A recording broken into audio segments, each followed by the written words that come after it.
Hello and welcome back to another Football Commentaries live stream. It is officially World Cup time as the heavily controversial tournament is now in full flow with all host nations playing their first group games.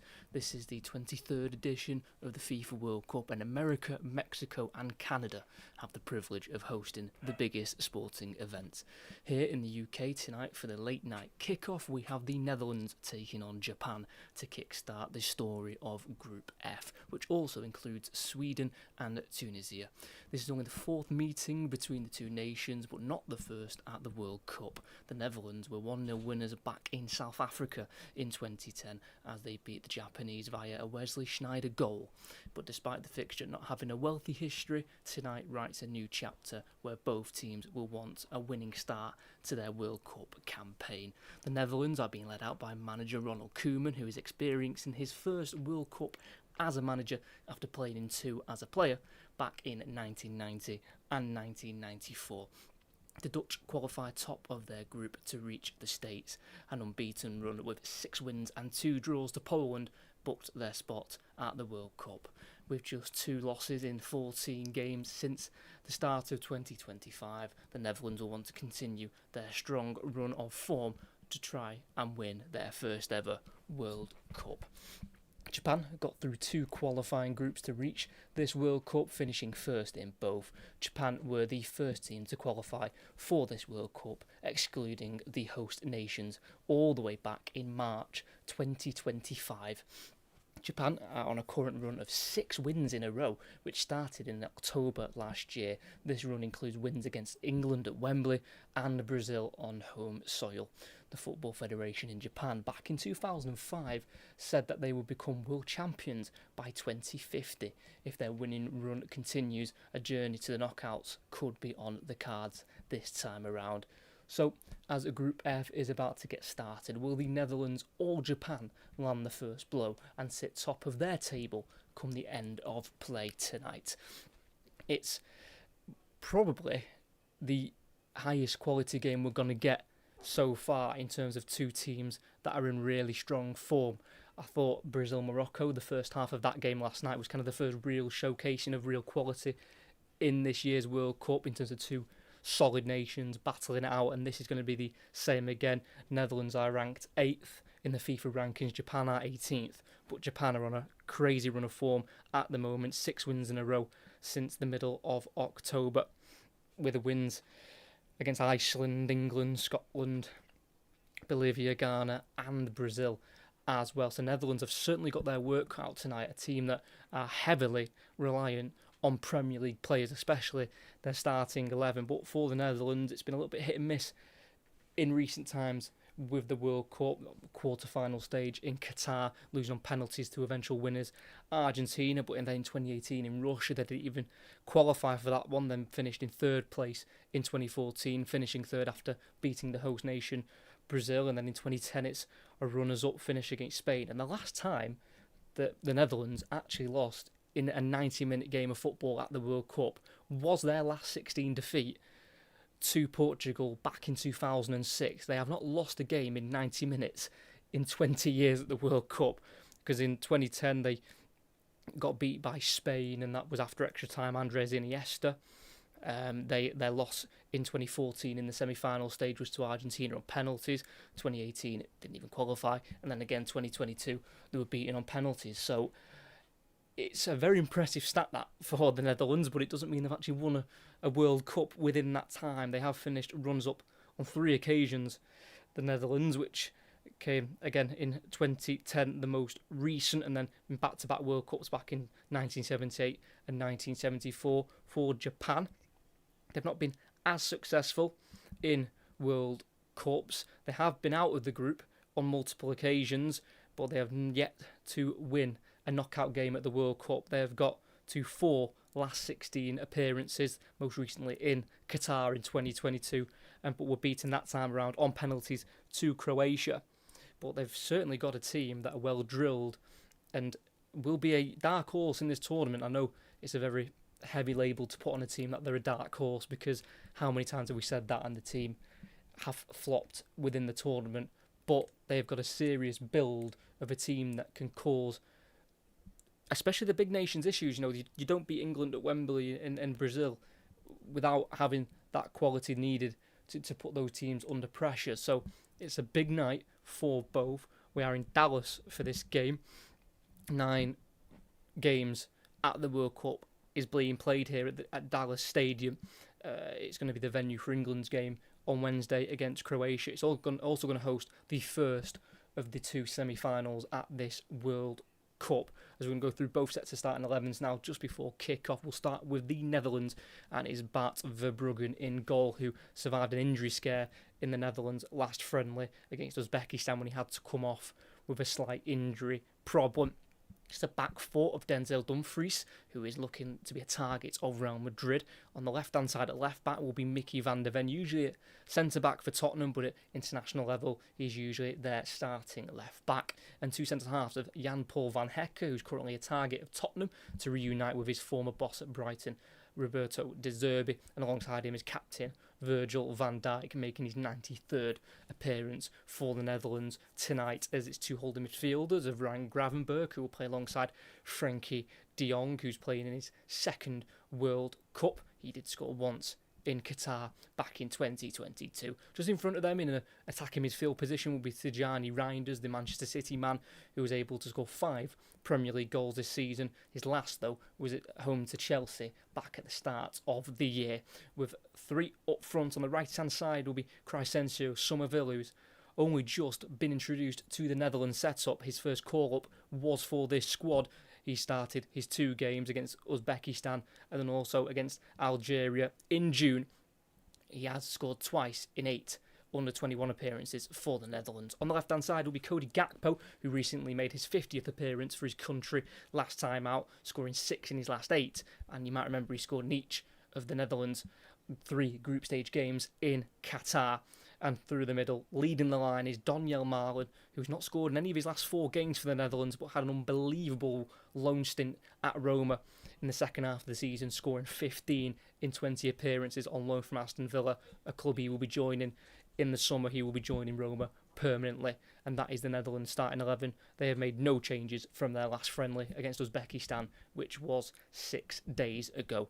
For Japan, it is Zion Suzuki in goal, plays his club football in Italy for Parma. There's a back 3 of Shogo Taniguchi, who is 34 years of age. He'll play alongside Tsuyushi Watanabe and also Hiroki Ito of Bayern Munich. It's 4 along the midfield. At right wing back is their captain Ritz Doan, who did score twice in Qatar in the previous World Cup. On the left hand side is Kito Nakamura, who plays his football in France in the 2nd division for Stade Reims. And 2 central midfielders making his 50th appearance for his country is Daichi Kamada, and alongside him is Kaishu Sano, currently at Mainz, and he's been linked to the Premier League with clubs like Brighton and Brentford. 3 up front on the right-hand side, making his 50th appearance also for Japan, is Takefusa Kubo, currently playing his football at Sociedad. On the left-hand side is Dyson Maeda, who's currently winning another league title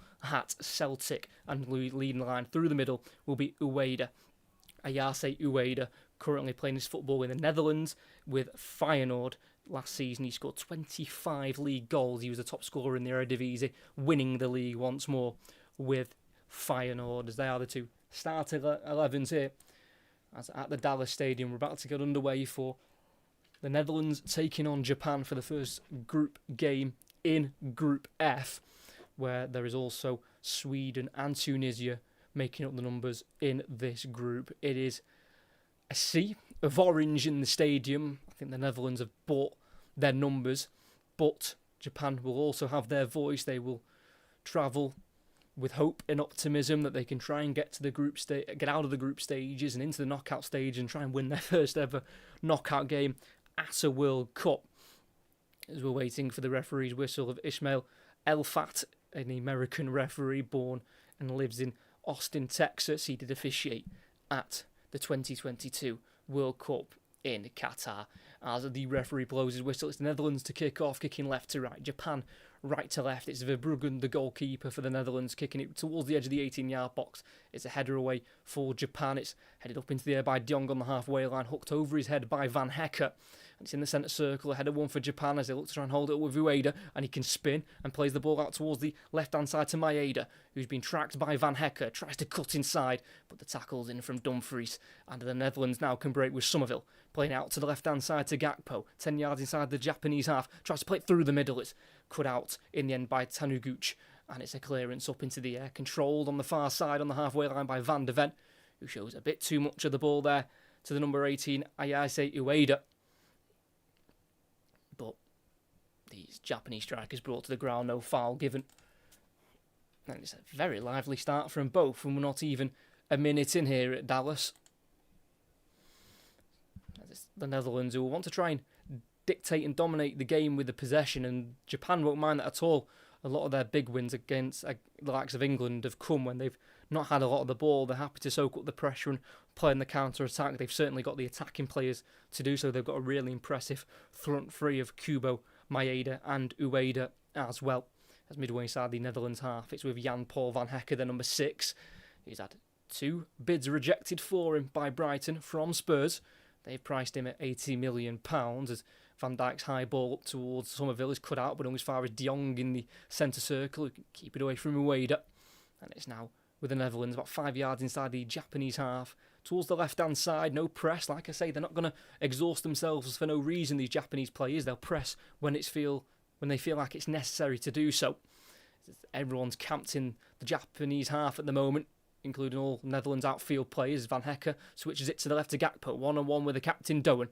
Cuts in onto his right foot, still about 30 yards away from goal on that left-hand side. Plays it back 5 yards to De Jong, and it's now with Van de Ven joining in from left full-back. De Jong still with the ball. Just over 2 minutes in, the Netherlands are the team passing the ball around, dictating the rhythm so far. With Japan sitting slightly deeper with the ball. The last time Japan lost a game was 2-0 here against America in this very country. Since then, they've gone 7 unbeaten with 6 wins in a row. Gakpo sliding into the box for Marlon. His bats to goal. He's having to try and turn, and he's able to turn and strike it. And that's a huge save from the goalkeeper. A real reaction save from Zion Suzuki. For someone who's not got a great build, he's really used his strength well there, Donyell Malen, to spin in the box away from Tanuguchi and fire a shot towards the left-hand side of the goal, and it's been tipped over the bar by the goalkeeper. Pure reactions, and it's a positive start from the Netherlands. Just over 3 minutes in, we're still goalless.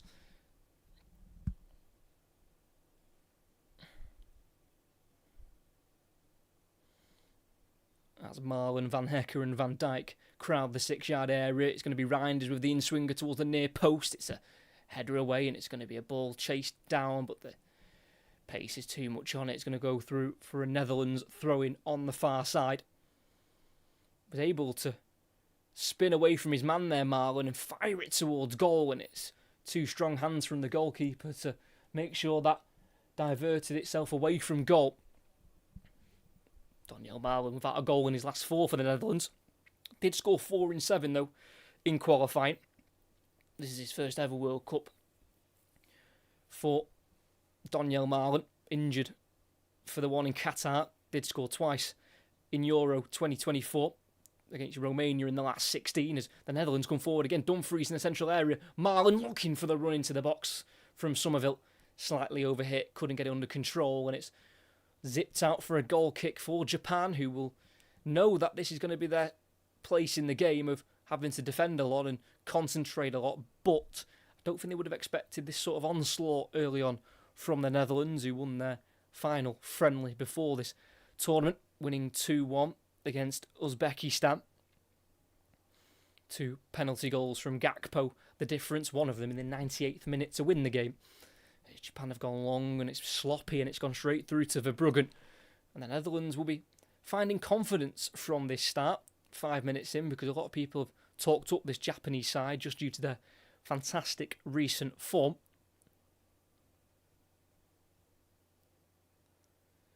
Dumfries, 10 yards before the halfway line, gets it into the Japanese half with a ball to Somerville, tries to flick it towards Gravenberg. It's intercepted, but Gravenberg wins it back, but can't quite keep it within his touch, and Japan will look to try and break Ueda in the central area, feeding it out to the left here to Kamada. Cuts inside, then back out wide it goes to number 13 of Nakamura, who is brought down by Van der Ven in the final third on the left-hand side. That'll be a free kick. Doing a little bit of covering there. Van der Ven finding himself in a right-back position. Keito Nakamura just too quick for Van der Ven, which is rare because Van der Ven's quick himself. His quickest ever Premier League speed for Van der Ven is 23.22 miles per hour. Crazy speed, but the feet of Nakamura was too much, and it's going to be a free kick for Japan. Kamada and Kubo are the two stood over at the right foot of Kamada and the left foot of Kubo, both making their 50th appearance for Japan. So it's going to be an in-swinger or an out-swinger. They've got the option of both. Kamada with the two arms in the air. Kubo leaves it for the Crystal Palace man. It's a deep one. Has it been kept in? It has not. The assistant referee on the far side taking his time of putting his flag either towards the corner flag or towards the 6-yard line for a goal kick. I think it was Taniguchi who was trying to keep it in with the header back across goal, but just a little bit too much on it there from Daichi Kamada. Of course, coming into this tournament off the back of a Europa Conference League win with Crystal Palace. I thought personally he was man of the match in that game for me. I know Adam Wharton won the Player of the Match award, but I thought Daichi Kamada alongside Adam Wharton were absolutely brilliant. It's a long ball from the Netherlands, couldn't be quite kept in there by Gakpo, as the last time these two met in the World Cup, and the only time they've met in the World Cup was back in 2010, and the goal scorer of the only goal in that game, Wesley Sneijder, is here tonight supporting his home nation. As it's a push on the halfway line on Ueda by Frankie de Jong. It's going to be a Japan free kick on the halfway line, just starting to settle into the game here after a little bit of a nervy start, more in terms of the fact that the Netherlands were putting the pressure on. It's not the fact that Japan weren't dealing with it. They don't look too shell-shocked early on in a World Cup where there's a little bit more expectation. Ito on this near side, lifting it over the top towards Maeda, and the flag stays down. Here's Maeda trying to go on the outside of Van Hecke. The ball goes in. It's touched away by Van Dijk. Played back out wide. Here's Nakamura. One-on-one with Dumfries. Leaves the ball behind him, but he's able to get there ahead of the full-back. And it's now with Kamada seeing the switch out towards the right-hand side. Again, it's an overhit ball. And that's going to be a goal kick. He's usually much better than that. Daichi Kamada, whose contract at Palace is up this summer, yet to reach an agreement.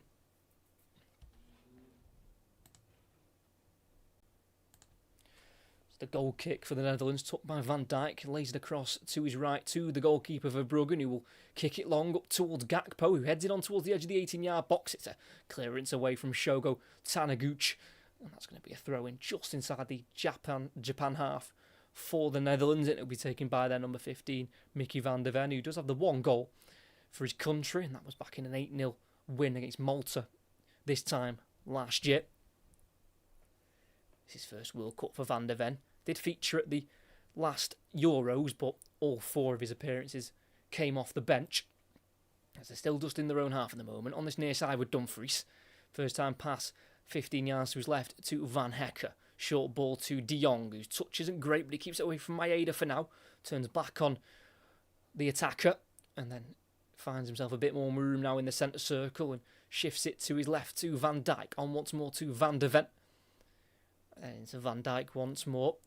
3 of the 4 defenders for the Netherlands tonight have Van in their last name, with Van der Ven, Van Dijk and Van Hecke. And here is Van Hecke looking for a switch out towards the left-hand side to Gakpo. It's a header away by Ritz Doan, the captain. And that's going to be a throw-in midway side the Netherlands half. For the team in orange, it's thrown back to the halfway line to Virgil van Dijk, who started every game for Liverpool last season, bar their 2 League Cup games where he wasn't in the matchday squad. Other than that, started in every game, in which was a pretty disappointing campaign for Liverpool. Ended up in the sacking of Arne Slot as Van Dijk goes for an over-the-top through ball down the left channel, way over hit, and it'll bounce through for a goal kick for Japan.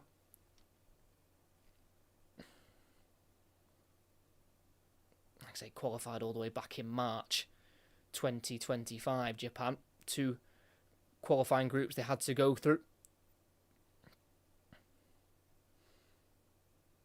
First one had the likes of North Korea, Syria, Myanmar as well. And then their second qualifying group, where they only lost once in it, had the likes of Australia, Saudi Arabia, and, countries that you would expect Japan to beat comfortably, and they did.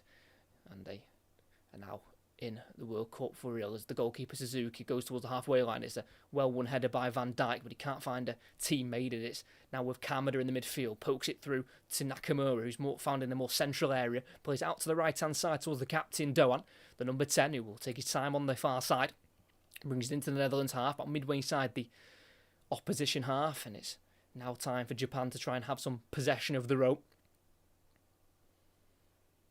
Kamada, looking out towards the left-hand side, finds Ito, the left centre half. Nakamura, back inside to Kamada, plenty of time on the ball, goes for a low ball towards the edge of the area, sliding in his Reinders, but he can only kick it towards Maeda, can't quite get through Van Hecke, loose ball drops to Nakamura. Here's Kamada, 25 yards out towards the left-hand side, keeps it with his central midfield partner of Sano, currently playing his football at Mainz, but linked to Brentford and Brighton in the Premier League. Kubo leaves it for his captain of Doan. Thinking about the cross with the left foot, goes for a low ball, and it's a first-time kick away from Van Dijk. And Marlon will give chase to it, but he won't get there. Ahead of Shogo Taniguchi, playing his football in Belgium with Sint-Truiden. The 34-year-old joined the Belgian side back in July 2024. Just about to hit the 12th minute. Still 0-0. No huge chances yet for Japan, who are currently on the ball. The Netherlands have had the one shot, which really tested the goalkeeper, Zion Suzuki, with a save towards his right-hand side. A powerful strike from Daniel Marlon. As this is the first real time in the game where Japan are having settled possession. It's on the near side. Nakamura, dummy with the ball through by Doan, but it can't quite reach Maeda, and the Netherlands can try and break it. Tajani Reinders playing it forward towards Gakpo, can't take it in his stride, and it'll go through in the end. Back to the goalkeeper of Zion Suzuki, actually born in America. Zion Suzuki in New Jersey, born to a Ghanaian father but a Japanese mother, hence why he's able to represent Japan. This is his 25th appearance for his country, making his debut back in 2022. Kept 8 clean sheets in 10 of the qualifying games, the goalkeeper, as everyone is sat behind the ball for the Netherlands, just getting a breather. I know the roof's shut at this stadium, at the Dallas Stadium, and the aircon's on, but it doesn't mean it still won't be a hot encounter. As a ball over the top down the left is found Maeda, and he kicks it off Dumfries, and that'll be a corner for Japan on the near side. Well found in the left wing position there, Daisen Maeda, and he brought it down beautifully on his chest. He thought about getting the cross in quickly, and it came off Denzel Dumfries, and it'll be a Japan corner on the near side. His first couple of deliveries haven't quite been up to standard, Daichi Kamada, but he's got a third time to try and make it the charm and find one of his teammates in the area. Bit of zonal marking from the Netherlands. The ball's delivered in towards the far post. The header is won by Van der Ven, and it's gone to Sano, the midfielder for Japan. Out to the left-hand side. It's worked its way back to Kamada, the taker of the corner, on the edge of the area. Plays out to the left now to Nakamura in his left wing-back position. He's got Kubo with him, finds him. He's got 2 men on him. He plays it down the left-hand side. There's a chance. There's a pull back into the area. Who got the last touch? Daisen Maeda wants a corner, and I think it's the goal kick that's been given. It was a low ball into the near post by Taniguchi, the centre-half, making a run as he was still forward from the corner. I think that should be another corner. Sliding it low towards Maeda. Oh, I can't quite tell from that replay. It's a pretty difficult decision for the referee to make, but he's given a goal kick just less than 15 minutes in. It's still goalless here in Dallas, as the Netherlands and Japan are looking to kickstart their World Cup campaign with 3 points. In the last World Cup for the Netherlands, they got off to a winning start against Senegal, winning by 2-0 through Gakpo and Klaassen. And for Japan, they also got off to a winning start, winning 2-1 against Germany, scoring 2 late goals in the 83rd minute and the 90th minute. Finished top of their group in Qatar, Japan, ahead of Spain and Germany, who didn't end up going through to the knockouts. They also beat Spain 2-1 as well. Goals from Doan, the captain for tonight, in the 48th minute, and also Leeds' Ao Tanaka with a goal in the 51st minute. He's on the bench tonight for Japan. It's definitely a team with so much potential, and they have shown it, but when it really matters most in those knockout games, that's where Japan have just fell short. As last touch there comes off Doan. That'll be a throw-in on the far side for the Netherlands, just inside the Japan half, and it will be a ball for Mickey van der Ven to take. Of course, a stressful season for the Spurs vice-captain, almost relegated, but he wasn't. They were able to stay up on the final day, Tottenham, with that win at home to Everton. But now his full focus will be on his World Cup campaign, his first ever World Cup, as the Netherlands try and play it through to Reinders. He can't quite get it under control, but the clearance from Dupran goes straight to Van Dijk on halfway, who works it to this near side now to Crescencio Somerville, who's been rather quiet in the opening exchanges of this game, but he gets around his man there, and it's Crescencio Somerville to play it through towards the byline to Dumfries. Can't quite get there ahead of Ito, and that's going to be a throw in the final third for the Netherlands, showing a bit of fast footwork there. Crescencio Somerville, and then sliding it through towards Dumfries, who is known for his attacking prowess going forward. Was out for around 4 months, though, in the middle of this season with an ankle problem, but he's been able to get himself fit for the World Cup, as the Netherlands are just restarting on halfway again with their captain Van Dijk. It's now Van Hecke, body shape facing towards his own goal, but he can just about slide it across to Van Dijk. Now Van der Ven, exactly on the halfway line. Slight bit of pressure from Kubo, forcing him back to Van Dijk, whose pass towards Reinders was just poked out of play by Kubo.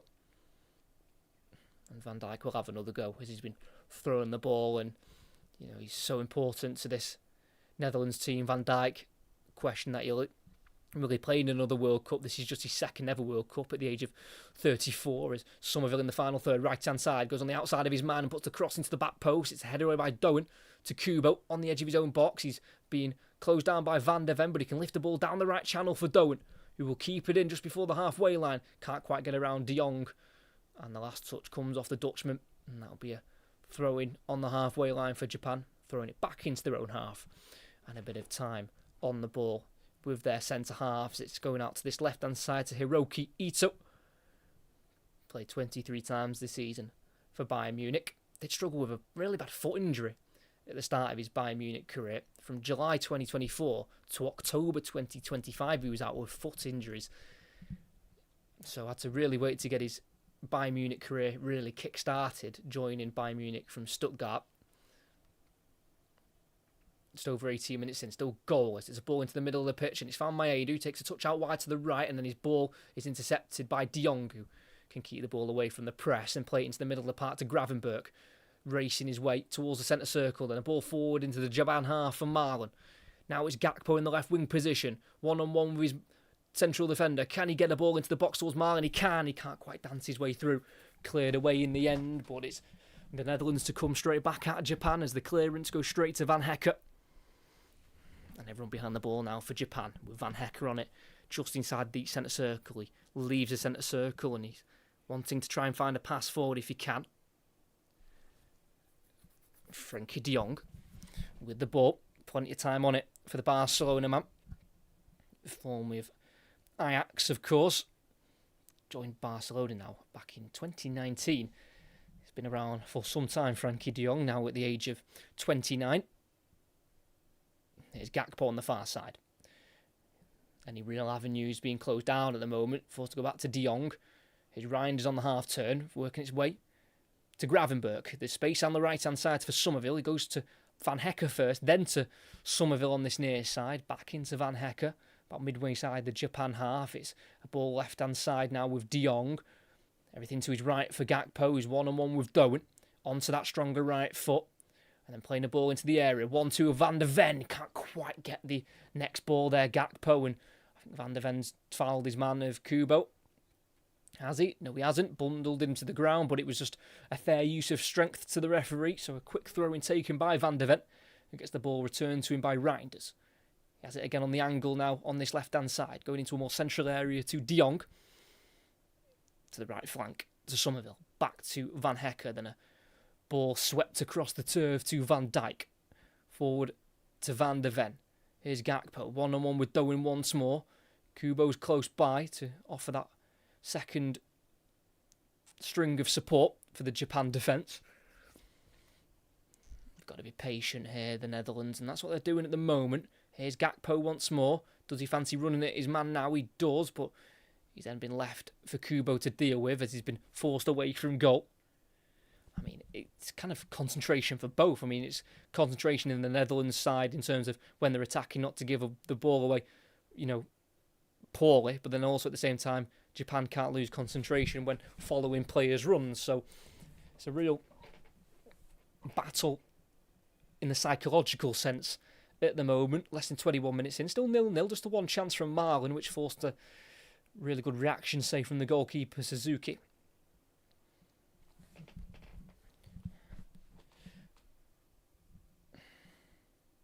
This is the 12th time the Netherlands have qualified for the World Cup, and they've never won it. Finished runners-up on 3 separate occasions. They were 14 games unbeaten as well. The Netherlands, before their friendly at the start of June when they were beaten 1-0 at home to Algeria. Gakpo nutmegs Doan and gets around him, but then Kubo on the recovery helps his teammate out and he kicks the ball away from Gakpo, and it's now Japan in possession. Brilliantly done by Takefusa Kubo, who's more known for his attacking abilities but will need to help defensively, and you'll know that as Japan bring it forward just inside the Netherlands half with Ito. Nakamura slowing it down, working it to Kamada on the halfway line. Both teams very happy just to sit back when the other team have got the ball, especially when they've got the ball deep. Not wanting to give any spaces away, so it does mean that the team on the ball have to just work the space, having to go from right to left, left to right, as it's a throw-in for Japan on the far side in a right wing position with just about over 22 minutes in. And we've got a hydration break, so we will have a Japan throw-in in an advanced position on the right-hand side when we return to the game. But it's definitely been a game where it's 2 quality teams playing one another for sure. The next steps for these 2 teams, the Netherlands take on Sweden next on a 6 p.m. kickoff UK time in 6 days' time on the 20th. Then they finish against Tunisia on the Friday at midnight on the 26th. And for Japan, they play, of course, Tunisia on the Sunday at 5 a.m. So an early kick-off on the 21st, and then they finish with Sweden, of course. So it's definitely a group that both of these teams will look to top for sure. And if whoever does top this group will play the runners-up of Group C, and that's Brazil, Morocco, Scotland and Haiti. And the runners-up will play the winner of Group C, the teams I've just mentioned. And if a third-place team get through, the third-place finishers would play the winners of Group A, which will be Mexico, South Africa, South Korea or Czech Republic. I don't think that's the worst. I don't think that's a bad place to finish in third position. I think especially Sweden, Netherlands and Japan would certainly fancy themselves, I think, against any of those teams of Mexico, South Africa, South Korea and the Czech Republic. No disrespect to any of those nations, but I think they'd certainly fancy their chances on this one. But for Japan, last 16 in their last 2 World Cups, lost in Qatar against Croatia, and then in Russia, you might remember a heartbreaking defeat they picked up against Belgium, but they actually got through to the last 16 back in 2018 due to fair play. They got through as a third place team with less yellow cards than other teams, hence why they were able to go through. But I know against Belgium in that game, they were able to go 2-0 up, but then they were beaten 3-2 in the end. And Nasser Chadli, 94th minute winner, knocked Japan out of that World Cup. And then in Brazil in 2014, they got knocked out in the group stages in a group with Ivory Coast, Greece and Colombia. Got to the last 16 in South Africa in 2010 when they drew 0-0 after extra time with Paraguay, but then lost 5-3 on penalties. They also lost in the last 16 in 2002, 1-0 to Turkey. Like I say, they are, funnily enough, Japan have the record for the most matches played in the World Cup without reaching the quarter-final stage. This is their 26th ever World Cup game, and still haven't found themselves in a quarter-final game. And if there is a year to do it, it's probably this year. With that being said, they're also missing some big players, even though they've got quality still. You know, Matoma isn't at this World Cup. The Brighton winger, due to a hamstring injury he picked up at the back end of the Premier League season. Endo retired from international duty. He was called up and it looked like he was going to play, but his recurrence of a foot injuries kept him out of the World Cup, and he's now retired from international football after 73 caps. So back underway after the hydration break, and Japan lose out from that throw, and it's Gakpo to bring it away. It's Marlon on this left-hand side, just inside the Japan half. He's been tackled very well there by Watanabe. And it's going to be a throw-in eventually for Japan on that far side. Good defending there from Tsushu. Watanabe, currently playing at Feyenoord. Of course, winning the league in the season just gone. Down the left channel now, it's Maeda in the final third. One-on-one with Van Hecke. Will he go on the outside or the inside? He will just check up against Van Hecke, then play it back to the edge of the area to Kamada. Cross deflects up into the air. Easy header away from Van de Ven, but it will deflect through to the halfway line to Kamada once more, who wants to be the heartbeat of this Japan team. And a lot of the play is going through their number 15 at the moment, who's not being closed down as it stands. Assessing his options, he's got plenty of them. Keeps it simple. And it's a ball out to the right now. Doan doesn't fancy trying to get around Van de Ven, so goes back, and now he's into the middle to Sano. Kamada, midway inside the Netherlands half in a central area. Goes to the left 10 yards to Ito. Furthest left is Nakamura. One-on-one with Dumfries. He's got some quick feet, Nakamura. And he tries to go around Somerville, who's coming to help his teammate out.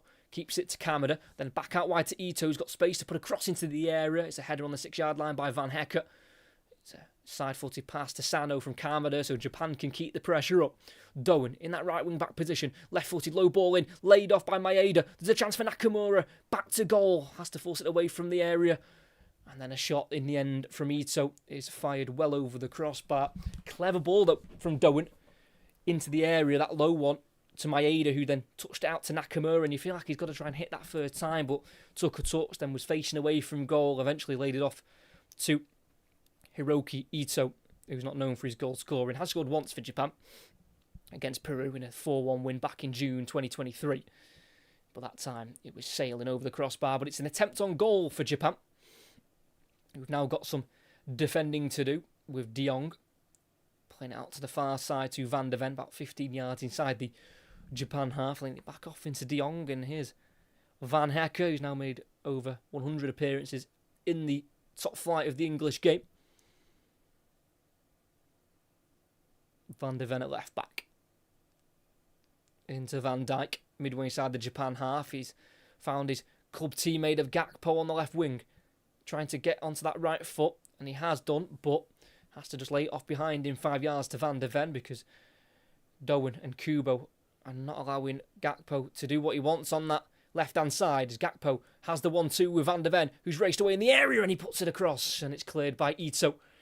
And it's headed down by De Jong to Van Hecke, so again, this time it's the Netherlands to keep the pressure on this Japanese defence. Somerville in a more central area, trying to keep the ball away from Kamada, and he does do so. Works it to Dumfries. It's now Somerville, who started 3 games in a row now for the Netherlands. And it's all of his first 3 appearances for his country. Former Leeds winger. As they worked it towards this far side, it's Gakpo into the final third. Again on that right foot. Playing it into the middle to Reinders, about 30 yards from goal. Dinking it into the area. Header away by Nakamura. Helped on by Kamada. But straight to Van Hecke on halfway.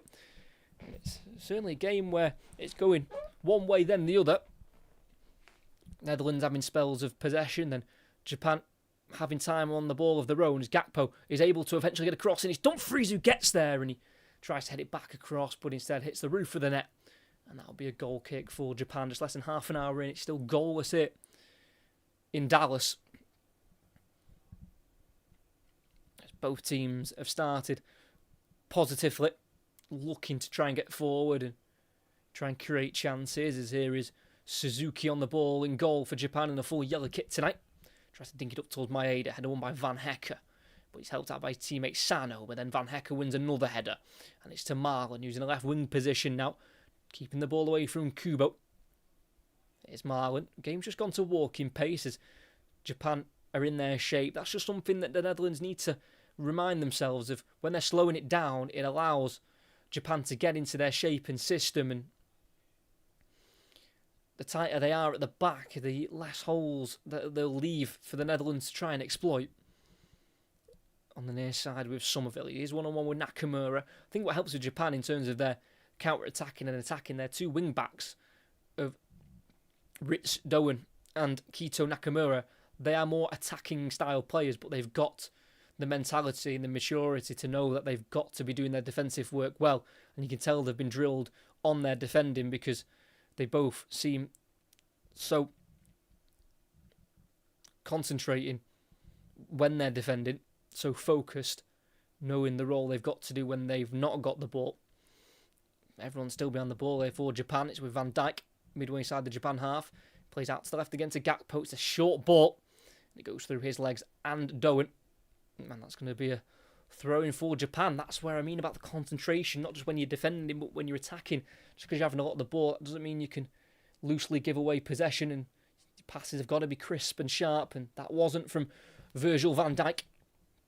Long throw-in is picked up by Van de Ven, flicked inside towards Reinders, cleared by Kamada, straight through though to Van Dijk on the halfway line. One of the better games in the Qatar World Cup was probably the one with the Netherlands and Argentina in that 2-2 draw in the quarter-final stage, where the Argentina team ended up going through to the semi-finals and then winning it altogether after beating the Dutch on penalties 4-3. Somerville having to go back to Van Hecke, across to his centre-back partner Van Dijk. Here's Gakpo, who's done very little when having the ball on that left wing position. This time can he do a little bit more? Forced away from goal again by Doan and Kubo. Bit of a one-trick pony at the moment, Gakpo. Trying to get onto his right foot every single time. Dumfries trying to make a difference from right back. Tries to play it to Marlon. His touch is heavy and he's lost out. And this is where Japan needs to try and break if they can. But they've lost out. Marlon in the area. Right-hand side. Will he shoot? He tries to play it across. It's an important interception by Taniguchi. And that'll be a corner on the near side for the Netherlands. Just a bit of a lack of communication there from, I think it was Kamada and Maeda, who got in each other's way. Allowed Marlon some room. He probably should have had a shot. I know the angle was tight. But Shogo Taniguchi got in the way in the end.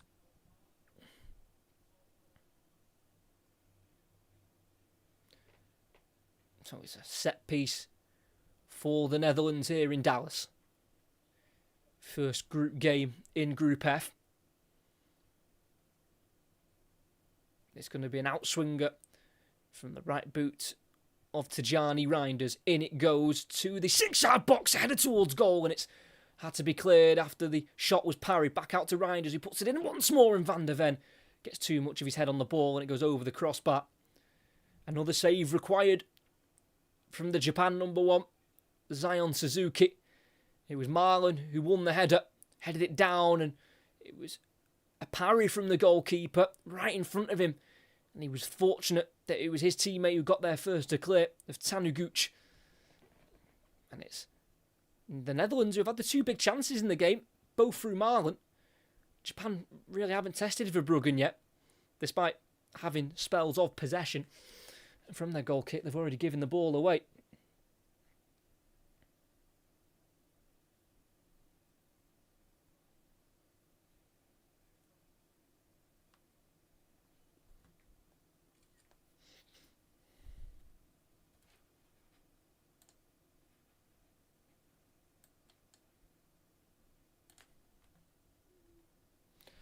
Dumfries, the right back, into Gravenberch. Not been too involved so far, the Liverpool midfielder. It's more been De Jong who's been getting on the ball. Somerville tries to flick it through towards Dumfries.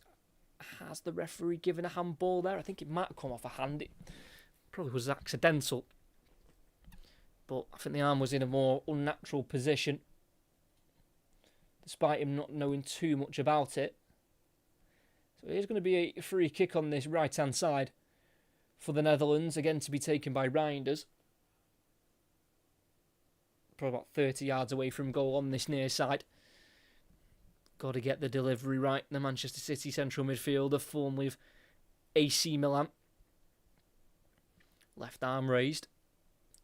Ball delivered in. It's a deep one more towards the far post. Dumfries gets to it, heads it across, and it's a shot by Gakpo, which goes well over the crossbar. He was stretching and sliding to make contact, and it was no issue in the end for Japan as Cody Gakpo scored in each of the 3 group games in Qatar, and also scored 3 and 6 at Euro 2024. His performances at the last World Cup probably got him his move to Liverpool. I know he was firstly linked with a move to Manchester United, which then fell through, and then he moved to Liverpool instead. 50 goals for Liverpool in his career. Cody Gakpo. It's just tying his lace there. Number 16. Tsuyushu Watanabe. 29-year-old central defender. Left his country, Japan, in January 2022 to adventure into Europe and moved to Belgium. Spent 2 years of his time in Belgium at Ghent before leaving for Feyenoord. As again, Suzuki with the goal kick finds it straight out of play. Not even much height on that, just kind of bounced towards the halfway line and then just found its way beyond the touchline and out for a throw-in, which of course the Netherlands will take happily.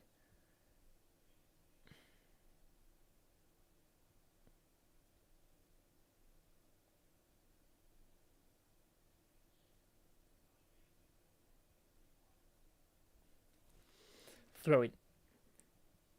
And it's the last touch of Japan again, so another throw-in for the Netherlands just before the halfway line on their far side with Van de Ven.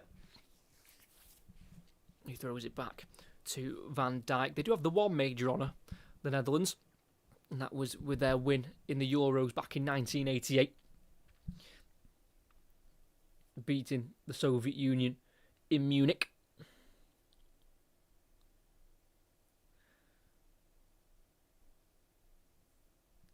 Van Dijk on the halfway line, looking for an audacious switch out towards the right flank, and it's Somerville who can bring it down brilliantly towards the corner flag on that right-hand side. Keeps it away from Nakamura. It's Crescencio Somerville with a turn and a spin and a chop back and a left-footed pass towards Dumfries. Can't get it under control, and it's a hoof ball away. Massive kick right through to Verbruggen, who's in an all-green kit tonight for the Netherlands. Not had much to do. The Brighton goalkeeper, who's been linked with moves to Bayern Munich, PSG and Spurs, some big clubs after his signature.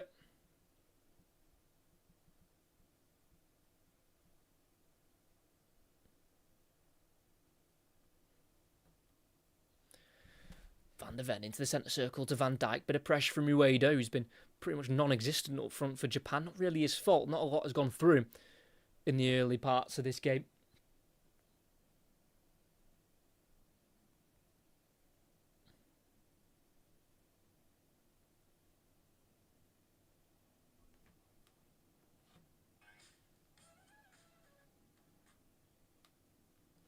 Dumfries with a ball towards Somerville, cut out by Nakamura.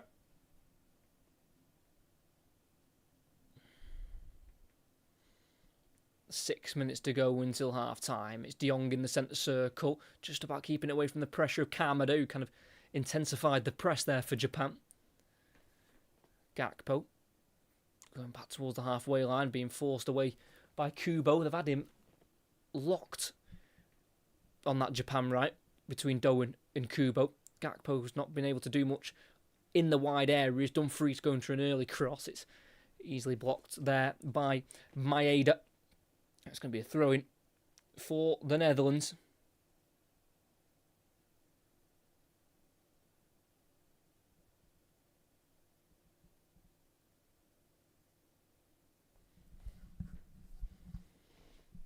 Van Hecke towards this near side. It's Somerville. Pretty much everyone behind the ball for Japan. They are a tough side to break through.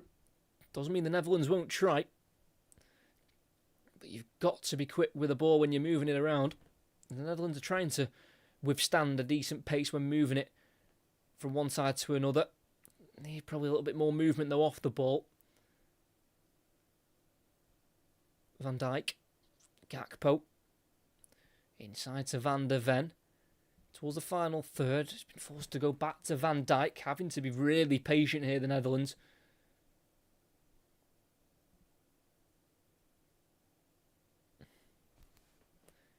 Gravenberch lays it off to Van Hecke, who's just in front of the halfway line. There's Virgil van Dijk trying to play it through towards Gravenberch. It's been cut out and the chance for Japan to break. Sano into Maeda, who's running at Van Hecke. Holds it up, lays it off to his left to Nakamura. Plenty of bodies back for the Netherlands already. Nakamura, he's been forced to the corner flag. Left-footed ball goes in and he can't quite curl it and keep it in play. Goal kick for the Netherlands. That's a few interesting points there. Van Dijk again giving the ball away, but in fairness, he was trying to do a pass to break the lines, which the Netherlands weren't doing because they were scared of giving away possession. But the thing there as well, we're talking about Japan's counter-attack and how quick they're going to be when they win the ball back. But in fairness, the Netherlands then got bodies back quick. And that's what they're going to have to do. If they lose it, they're going to have to get back in shape quick. And they did that in fairness, so that will be an interesting take. It's almost a sense of, Japan are going to have to counter-attack, but have to do it with speed and with authority in terms of the fact that when they get it, they're going to have to make sure that the Netherlands really have to work hard to get it back. Because Somerville, the right winger, then blitzed his way back into defence. And back at walking pace with Kamada. Very interesting how both teams are so happy to sit deep when the other team are on the ball. Could lead to an interesting second half because it's almost a case of a potentially both teams happy for a draw, in the sense that, of course, they're going to be playing two slightly weaker opposition. I think that's slightly harsh on Sweden because they have got players that can hurt you, but more so Tunisia. They'll probably almost see that as a guaranteed 3 points. No, you can't too much in this competition after Qatar nicking a point off the Swiss on, I think, yesterday, that game, wasn't it? Pretty sure. As Japan break down the right-hand side, ball into the area. It's deep. It's felt to Nakamura, who controls it and strikes it just wide of the left post. Hits the water bottle just next to Verbruggen's right-hand post. Crescencio Somerville missed the header. Nakamura just dragging it about a yard wide, potentially covered by Verbruggen. He got across and dived quick. That may have had him beaten there.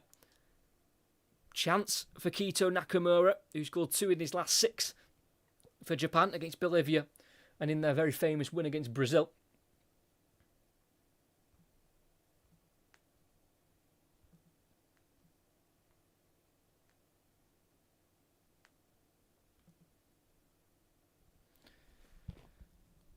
.90 seconds of the half to go. Japan are on the ball with Kaishu Sano, valued at €40 million, the Mainz central midfielder. Played in the Conference League last season with Mainz, being knocked out at the quarter-final stage by Strasbourg.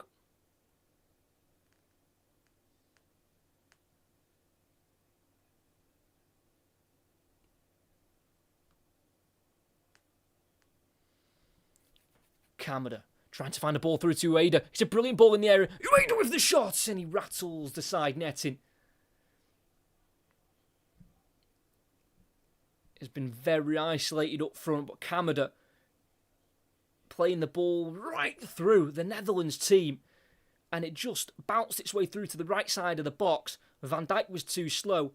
Ueda could get the shot off, and he's just a yard or so away from goal, going for the near post. But just a couple of warning signs in the last minute or so from Japan.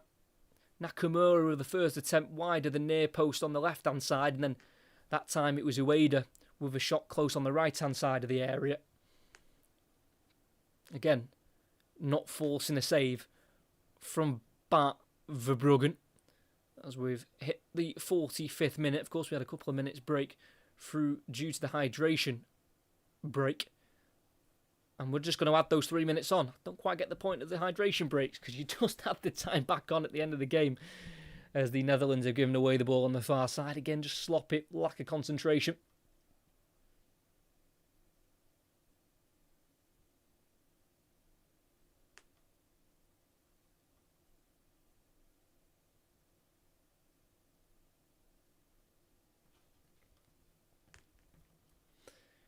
Quite sure what's going on with this throw-in. Eventually, the Japanese centre-half, Tsuyushu Watanabe, can take the throw. Down the line it goes, headed on towards Ueda, who's battling with Van der Ven, and it's kind of just a bit of a 50-50, and the Netherlands can bring it forward. Somerville caught late on the edge of the halfway, on the edge of the centre circle, and the Netherlands want to take it quickly, and they have with Reinders. To the left-hand side to Gakpo in the final third, running at Doan, onto his right foot, Gravenberch on the edge of the area, back to Van der Ven, then forward to Marlon. Can he get away from Doan? Can with a cross with the right foot. It's just gone beyond Reinders and it's a header away by Taniguchi. As far as De Jong to this near side to Somerville. Thought about the early cross. Driving into bit of a Japanese wall. Can play it towards the left to Van Dijk. Gakpo again. Cutting onto that right foot. Doing the exact same thing. And it's not worked for the first 47 minutes. That's going to be interesting to see if he does anything different in the second half. Here's Van Hecker. Dumfries. Into Somerville.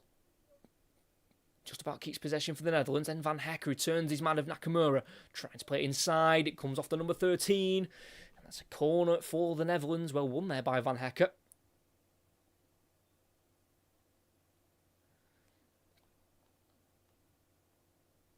Van Hecker doing a better job on the wings than Gakpo. And that's not. I'm not trying to have easy shots there at Gakpo. But if you've watched the game like me, he has done the same thing every time when he's received the ball. He's been doubled up on and he's just tried to cut in on his right foot and then played the ball back. Like, have a bit of cojones. Try to take on your man if you can. Go on the outside. Try your left foot. But he's not tried that yet. But it's going to be a outswinging corner from Tijani Reinders. The delivery goes in towards the centre of the box and headed towards goal again by Marlon. Didn't quite get a good contact. Kind of looped up. Easy catch in the end for Suzuki. And we are 5 seconds away from the half-time whistle. He throws it to the left centre half of Hiroki Ito. And it's now with the left wing back of Nakamura. And we have played 48 minutes, which has consisted of the first half. And that's where the referee blows for half-time. It has been a game where both teams have tried to assert their dominance. The better of the chances have fell to the Netherlands. Marlon early on forcing a save from the goalkeeper Suzuki, with two right hands forcing it over the crossbar. Marlon also had another chance with a header from a corner at the near post, which was saved by the goalkeeper, but parried into a dangerous area, but was able to be cleared by a Japanese defender. Half chances only for Japan, and they've come towards the back end of the half. Nakamura receiving the ball on the far side of the box, got a touch out of his feet, dragged it just wide of the near post, and then probably their biggest chance, on par with Marlon's quality of chance, was when Daichi Kamada played a lovely sort of curled ball into the 18-yard box, straight through the Netherlands team, and Ueda had a bit of space away from Van Dijk, tried to slam a ball in towards the near post, again just wide, hit the side netting. But both teams have showed that they can create chances which can test the goalkeeper almost, but just not too many of those real clear-cut chances. Probably Daniel Marlon's early chances, the only real clear-cut opportunity. Bar that, it's been two quality teams who have probably just cancelled each other out. I think that's what I'd say so far. But at the moment, at half-time, here in Dallas, for the opening game of Group F, it's the Netherlands 0, Japan 0. Thanks to everyone who's listening. If you could like and subscribe, that'd be fantastic. Our next commentary, I don't know how many commentaries I'm doing during this World Cup. Funnily enough, I've actually never commentated on a World Cup game, so this is rather exciting. And I don't think I've really commentated on a game this late, and my next commentary is going to be even later. I'm commentating on Scotland and Morocco, which is this coming Friday on the 19th of June. at 11 o'clock at night UK time. So make sure you tune in for that. It's going to be a huge game. If Scotland can avoid defeat, that pretty much guarantees them a spot into the knockout rounds after their win against Haiti in the early hours of this morning, again, UK time. And then the week after, I am off work, so I'll probably try and do 2 more commentaries. So hopefully I do at least 4 this World Cup, which will be nice, because again, with work, it can sometimes be a bit difficult preparing my notes to commentate. We are definitely doing Scotland-Morocco on Friday, and then the week after that, which is the final group games going into the knockout games, I'll probably do a couple more there. So definitely subscribe and notifications on so you know exactly when I'll be commentating, because there is certainly more World Cup commentaries to come. But I have covered games in the last 2 Euros in 2021 and 2024. Wasn't able to do any games for the Qatar World Cup in 2022. I was in college at the time doing A-levels. Just couldn't quite get the balance. So very cool moment to be commentating on a World Cup game, especially one in such a faraway land of America. Of course, Mexico and Canada are also hosting, but it's just quite cool, I think, sometimes to have World Cups on at this time. I mean, I know it's a bit of a pain for certain European countries in terms of when their games are kicking off. I mean, for England, we're quite fortunate. I'm pretty sure all of our group stage games are pretty much at 9 o'clock, if not that time. I know the game on Wednesday against Croatia is at 9 o'clock. Is there one at 10? Yeah, so you've got Croatia at 9 o'clock, and then Ghana at 9 o'clock on the 23rd, and then Panama, which is 10 o'clock. But I know Scotland have been given a pretty poor run of games in terms of kick-off times. I know their game against Haiti last night was at 2 o'clock in the morning, a game I didn't stay up to watch.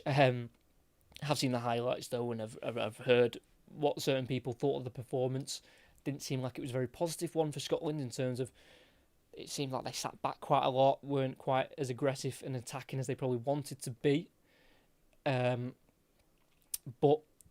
a lot of Scottish fans are just kind of alluding to the point of it's a win, and that's what they needed, especially against Haiti in the group they're in.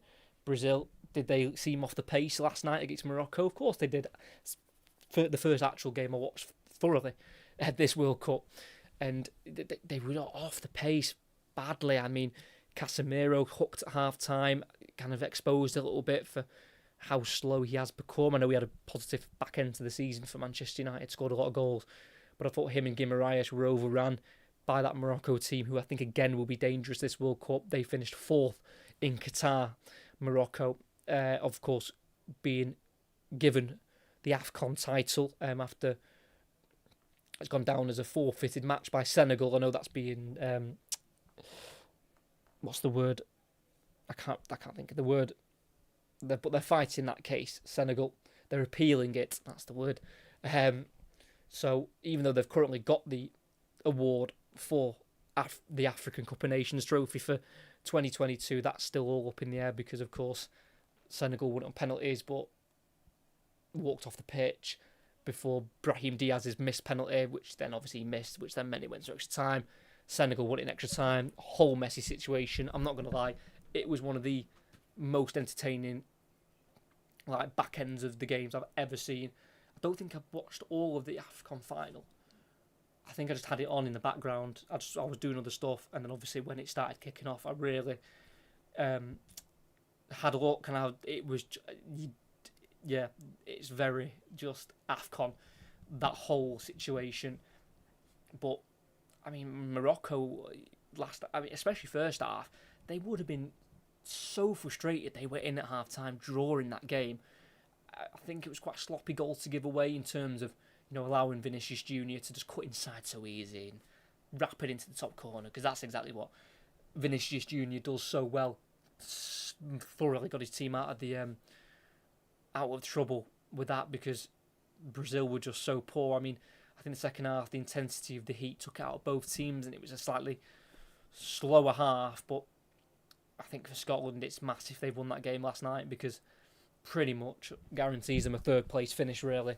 in that group. Of course, they'll want to try and finish as high as possible, because wherever they finish, Scotland will dictate if they'll play someone in this group, because the runners-up and the winners of this group will face the runners-up and the winners of Scotland's group, which is Group A. So it's all to play for. And it's interesting, just showing that place from Ueda. And when the Netherlands are sat back defensively, they're almost going into a 5 at the back, with De Jong playing as a left centre-half. And for that Kamada ball, which he kind of played down the right channel of Japan, the defensive left side of the Netherlands, De Jong just switched off and didn't quite stay in his position in that back three. And that's where the ball went through. And Ueda got a bit of space in the box and had the shot which hit the side netting. But it's just interesting, as I was mentioning loads in that half, because it was such a heavy possession-based game for both, in terms of when they were having the ball, both teams were faced with just 11 men behind the ball. It was interesting that defensively, could both teams keep their concentration? And for that little lapse, De Jong just switched off, kind of got what seemed to have been a little bit distracted by one of the Japanese runners, left a gap, which was then exploited by Kamada with his pass through to Ueda, and that was definitely Japan's best chance of the game, hitting the side netting. So when it is a tight game like this, where both teams are not wanting to give anything away defensively, you've got to stay switched on. And De Jong almost, well, he did get caught out really, but wasn't punished for his slight little mistake. The second half will be getting underway very shortly. And of course, the World Cup, just the best time of year when they come around. I mean, the Qatar one was slightly weird, with of course it being in the winter time. I still think it was a brilliant World Cup. Again, European wise, the time zones kind of helped out. It was football on all day, but I love World Cups like this. That, you know, you've got games kicking off at like 9 o'clock and like midnight, 11 o'clock. It's just something about it where it's dark. It just kind of sums up the World Cup for me. Does that mean I'm going to get up for every game? Of course not, because I've usually got work. So am I getting up at 3 o'clock in the morning to watch Sweden, Tunisia? No, I'm not. But, you know, waking up thinking, right, okay, who's played the night before? What have I missed? Who's won what? It's exciting stuff. I think the World Cup's just unbeatable. Especially, like, it's definitely a topic which is going to be debated, because this World Cup is massive. 48 teams, 104 fixtures. That is crazy stuff, but it does give you more football, which I know is the aim, to then create more money. So it's almost like you don't want to buy into that sort of like that way of thinking. It's like, oh, they've expanded it, which is great, because then we get more football, and that's great because that's what we want. But it's like FIFA are just going to earn off that with money, with this reselling they're doing of tickets, which is absolutely outrageous stuff. But then on the other hand, it gives countries other opportunities to play at a World Cup when they probably would never be able to do so. That being said, I think a good example of that was the game before this one, Germany playing Curacao. And I know they equalised to make it 1-1. I understand that. But the game ended 7-1. You're then starting to lose an edge of competitiveness, personally.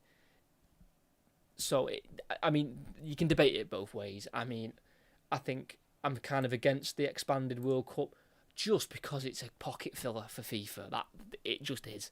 Especially this one in America. The way they're selling the tickets for the prices they're selling them at, it's just disgusting. But, you know, it's games of football. And then again, devil's advocate, another argument, it's going to lead to more injuries. It will lead to more injuries. Some of these players would have played 60, 70 games this season, well, within the last calendar year. That's not right. It just isn't. As much as we want good football, and we want football, that's the point. We want it to be good football. We don't want players out there completely tired. Because this time last year, there was Club World Cup for a lot of these elite players, where they would have had very little time off. and then this time around they've had a full season, then it's pretty much straight into a World Cup. I definitely think it's a pivotal time in football in terms of that argument of player welfare, because they are taking it to the complete extreme. There's no doubt about that at all. So it'll be interesting after this World Cup, maybe in years to come, will players start having more of a say, start being more vocal in terms of what it's doing to their bodies? Who knows? We'll wait and see. But you just do feel it's just starting to get that little bit sort of tetchy in the sense of how far are you going to push these players in that sense. So it's one of them. You could speak about it all night and think about different arguments for pros and cons of this World Cup. The one thing is, it will bring people together, and I've already seen loads of videos of loads of different countries celebrating together, enjoying the whole atmosphere. I mean, I know it's a little bit frustrating, it's divided over 3 countries, but, you know, nothing can beat the atmosphere and the World Cup fever. I mean, I've started just collecting the sticker book. Bad idea. Money is going right through. And honestly, the amount I bought quite a few. I think I bought 12 today, which isn't my proudest. And the amount of swaps I got, fuming. But it's you can't not do the World Cup sticker album. You can't. I mean, there's some teams where it's funny. I've got like no teams. I've got some teams with no stickers at all, and then some I've like done pretty well collecting some of them. I know England I'm doing quite well with. I know England are near the back because we're one of the last groups. Or are we the last group? We might be the last group. Yeah, Croatia, I've got 3 at the moment. Colombia, I've got 1.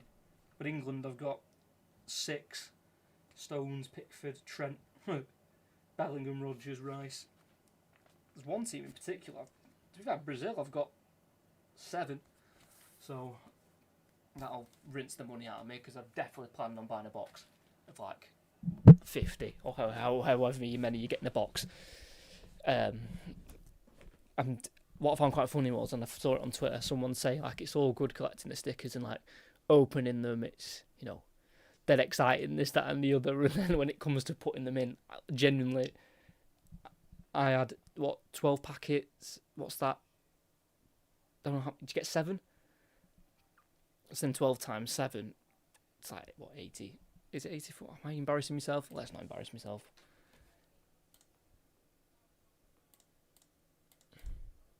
Yeah, 84. Never doubt myself. I had 84 stickers to put in, well, some of them I already had, so just call it 80. I was there for ages thinking, because you've got to like go through and see, because there's so many teams, because there's 48 teams, there's over 100 pages, you're flicking through them, going to the front to see what pages are certain to, yeah. I wouldn't change it, but it can be a little bit mentally draining. I'm thinking, how many more is there left? There's still like 30 more to put in, but it's all part of the fun. And it will, again, FIFA and Panini taking my money. That's how they're doing it for me through the sticker album. As we're about to get underway, as the halftime chat of complete rubbish is over, and we can concentrate back on the football again. It's Netherlands 0, Japan 0. No changes at halftime that I'm aware of. Netherlands with the best chance of the game through Marlon, with a shot which was well saved with the reactions of Zion Suzuki. It'll be Japan kicking left to right, Netherlands right to left. It's Van Hecker already doing some defending in his right back position. Well, in the right back position for the Netherlands. He's playing centre half this game alongside Van Dijk. It's Reinders. Ball forward to Gravenberch. There's space opening up. Somerville down the right hand side in the 18-yard box. Can he get it across? He's looking for Gakpo, and there's a touch away from him. And it will be kept in by Reinders. Rapid start for the Netherlands. Reinders goes back to Van de Ven. More central area to De Jong. Is a real live wire on that right-hand side, Somerville, when he's been found. Here's Gravenberch, edge of the area, onto his right foot. Try to play it towards Marlon. Deflects. Gravenberch to keep it alive with the sliding challenge to Dumfries. And the Netherlands can withstand the pressure. Somerville needs to release it. Plays it through the gap to Dumfries. Then deflects to Marlon in the area. Back to the edge of the box. Can't find Gravenberch. Picked up for Japan by their number 24, Kaishu Sano, who runs out of room on the left-hand side. And that will be a throw-in for the Netherlands. It was interesting there. One of the Japan centre-half just came out of position to press the ball and he was exposed. The pass was played down that side and Somerville was looking for Gakpo, but it was just touched away from him by Watanabe, the 6'1" Japanese centre-half.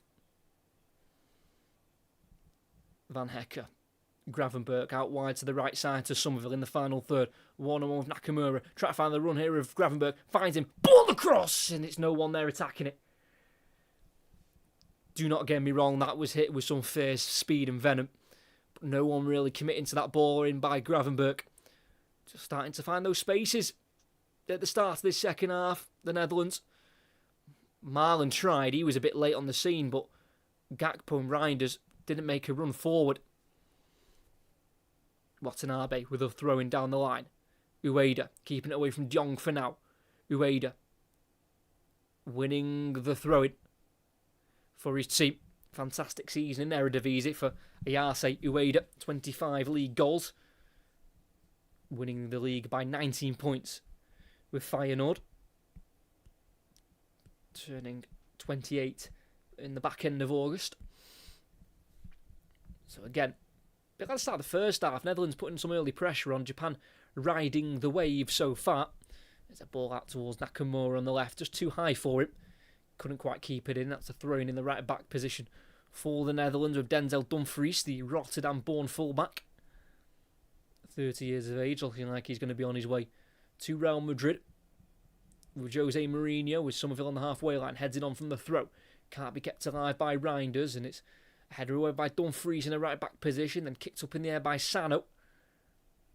And the last touch off Reinders, that'll be a throw-in on the halfway line for Japan on that far side with Kito Nakamura.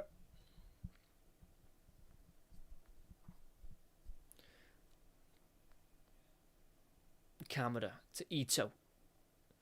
Dinking the ball over the top towards Ueda. Too much on it. Straight through into the gloves of Bart Verbruggen. He left his home country of the Netherlands to join Anderlecht back in 2020. Since then, he's moved on to Brighton and has found himself to be a very sought-after goalkeeper. Kept 10 clean sheets last season in the Premier League. Bart Verbruggen, just 23 years of age. Does have a contract at Brighton for another 2 years. As Gakpo trying on going on the outside of Doan, then through him, and he's been stopped in his tracks, and that's going to be a free kick for the Netherlands. Finally, Gakpo changing his game. Instead of just cutting onto his right foot, tried to go on the outside, then just threw him with the nutmeg, and Doan made sure that Gakpo wasn't going to get past him into the 18-yard box, so it's a free kick on the left-hand side for the Netherlands. About 7 yards away from the byline on that left-hand side, so the angle's a little bit tight, but certainly a angle where Reinders can cross a ball into the box to cause issues. It's just less than 5 minutes into the second half, still goalless here in Dallas. Can he get one of these crosses right? Tijani Reinders whipped to the near post, free header by Maeda.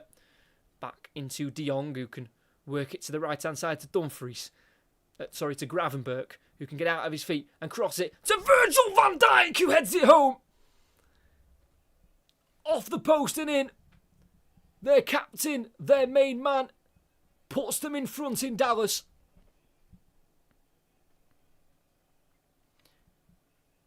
It's his first ever World Cup goal.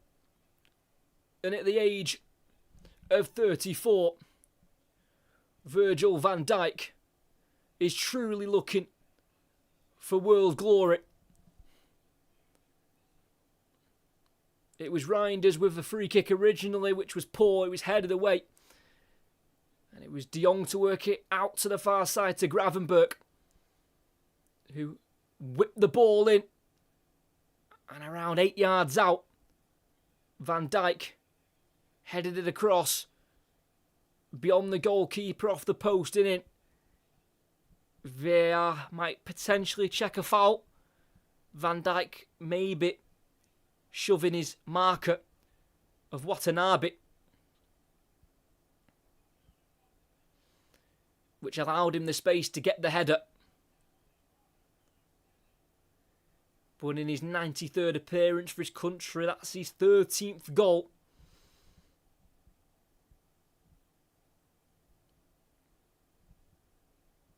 And with the armband on, he has led his team to a 1-0 scoreline. And it's the Netherlands who lead. It's the Netherlands 1, Japan 0. Van Dijk with the goal, and no foul has been seen by VAR. So the goal stands.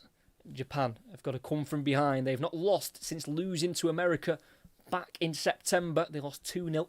Since then, they've gone 7 games unbeaten. He was well onside Virgil van Dijk.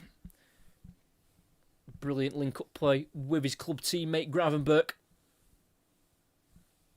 Well-placed header by Virgil van Dijk. And that just means Japan might have to come out of their shell a little bit more, which could afford the Netherlands a little bit more space when they're attacking. Scored 27 times in qualifying, the Netherlands conceding just 4. 2 of them to Poland home and away in 1-1 draws, and then 2 away in their 3-2 away win to Lithuania. Van de Ven playing it to the right centre-half of Van Hecke. Dumfries, the number 22. Finding Somerville midway side the Japan half. Back 10 yards to Van Hecke.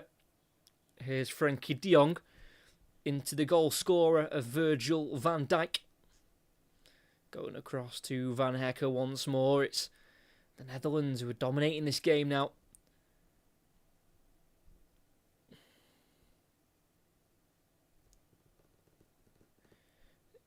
As they try and play a ball through the middle. No one making the run straight through to the Japan goalkeeper of Suzuki. This is Japan's 8th consecutive World Cup appearance. That run starting back in 1998. But with this lack of possession for Japan, more so in this second half, in their wins against Brazil and England, they had a very low possession, and they've given it away here on the left-hand side. Gakpo forward to Gravenberch. Good tackle by Watanabe. And that'll be thrown in the final third for the Netherlands. But against England, Japan only had 30% of the ball. Against Brazil, they only had 33% of the possession. So, in the build-up to this World Cup, a lot of people saying one of the biggest strengths of this Japan side was their character. The character is now being tested. They've conceded. They've now got to come back and try and get something from this game. But saying that, the Netherlands have started this game after scoring in the exact same way before scoring. Having a lot of the possession is Van de Ven racing forward from left back, having to turn away from his man of Kubo. It's now with de Jong dictating the tempo of the game. Van Dijk 5 yards in front of the halfway line, no pressure on him at all. Japan in a very low block.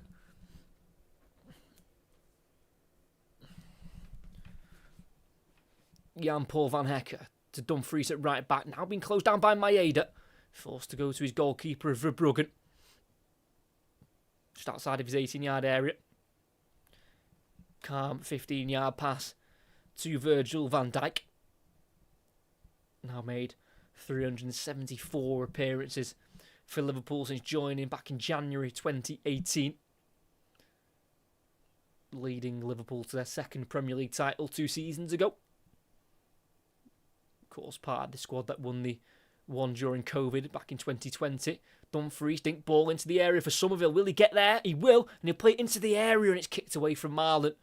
Corner on the far side. Well defended by their number 3, Shogo Taniguchi.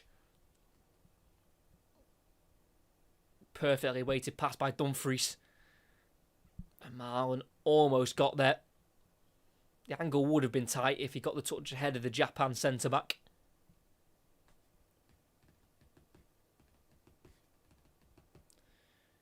Has a corner been given? I feel like an offside may have been given. There was a slight push in the back there by Van Dijk as he went to win the header, but did seem a bit soft. I think a free kick was given there for Japan. I think Somerville may have been offside. Japan try and break away themselves down the right-hand side. Kamada doesn't have the pace on Gravenberg, who can force it to Verbruggen. He's been closed down by Ueda, and he has to kick it out of play straight for a throw-in for Japan. Midway side the Netherlands half, taken quickly, thrown back towards the halfway line. Now into a more central position with Sano. Kubo turning away from De Jong towards the left-hand side. Opens up for Nakamura. Touch out of his feet. And then a ball into the area towards Ueda, just behind him on the penalty spot. Cleared away by Gravenberg, going as far as Ito as Japan look to come again. Kubo's made a run off of Nakamura, and he's been found towards the byline. He keeps it in. Here's Kubo. Angles tight. Doubled up on him with De Jong as well, but he can work it to the edge of the box to Nakamura, who strikes it, and there's a slight nick. And the ball's gone into the back of the net. Nakamura will claim it for now. He's now scored 3 in his last 7 for his country. And what a huge goal that will be to kickstart Japan's World Cup campaign. It's their first goal. It's his first World Cup. And he has scored on his World Cup debut. What a moment for their number 13. It started with his ball down the left channel for Kubo, who kept it in and tried to find a ball into the penalty area. And he found Nakamura, who's been forced out of the 18-yard box by Gravenberg, but he was able to strike it. And who has got that final touch? Has it come off his teammate of Maeda? Through the legs of Dumfries, and it's off Van Hecke into the bottom left corner. Maeda was stood in the goalkeeper's eye line, but there was a Dutch player who was sitting way too deep, keeping everyone onside. So the goal will certainly stand. I'm pretty sure the touch was off Van Hecke, so it will be a Kito Nakamura goal. And not long after taking the lead, 6 minutes later, Japan have got it level. It's 1-1 here in Dallas. Nakamura with a goal, catching out of Verbruggen. Didn't seem like he was looking for a shot, Nakamura. His body shape was kind of side onto the goal, but he just kind of spun and shot and got a little bit fortunate with a slight nick. It was nothing major. And it couldn't be saved by Verbruggen. And it's 1-1 in Dallas. And this game is starting to really open up. Dumfries with a long throw into the area. Headed away, but only as far as Gravenberg. Towards Dumfries again, cut out by Nakamura. It's going to be another throw in for the Netherlands, who will probably reload the long throw through Denzel Dumfries. Still over half an hour football to play here.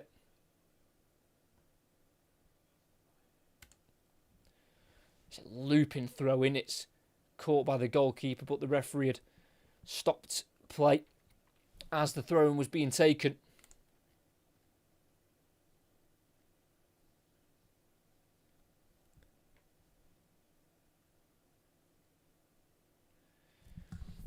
So we're going to get a retake of the throw-in after the referee, Ismail El-Fat, just having a word with some of those players in the 6-yard box.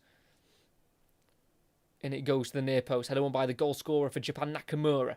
Somerville try to keep it alive with the header backwards to Gravenberg, then volleying it forward to Dumfries, who heads it on into the area looking for Van Dijk, who's battling with Ueda, who got the last touch.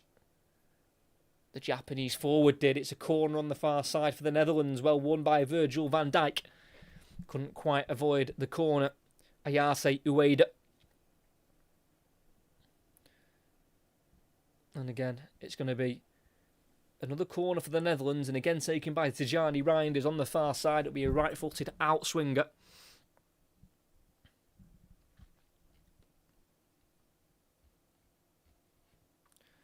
Delivery into the near post. It's headed away.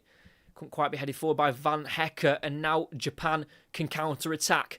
Ball forward. They're breaking away in numbers. The Netherlands are trying to backtrack as quickly as possible. Watanabe stopped in his tracks by Somerville. And that'll be a yellow card. But sometimes yellow cards are necessary.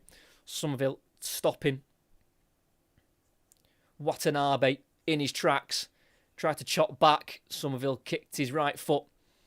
And that'd be a free kick for Japan, but that could have been a very dangerous opening for the Japanese attackers, as it was the centre-back who was leading the charge with the ball.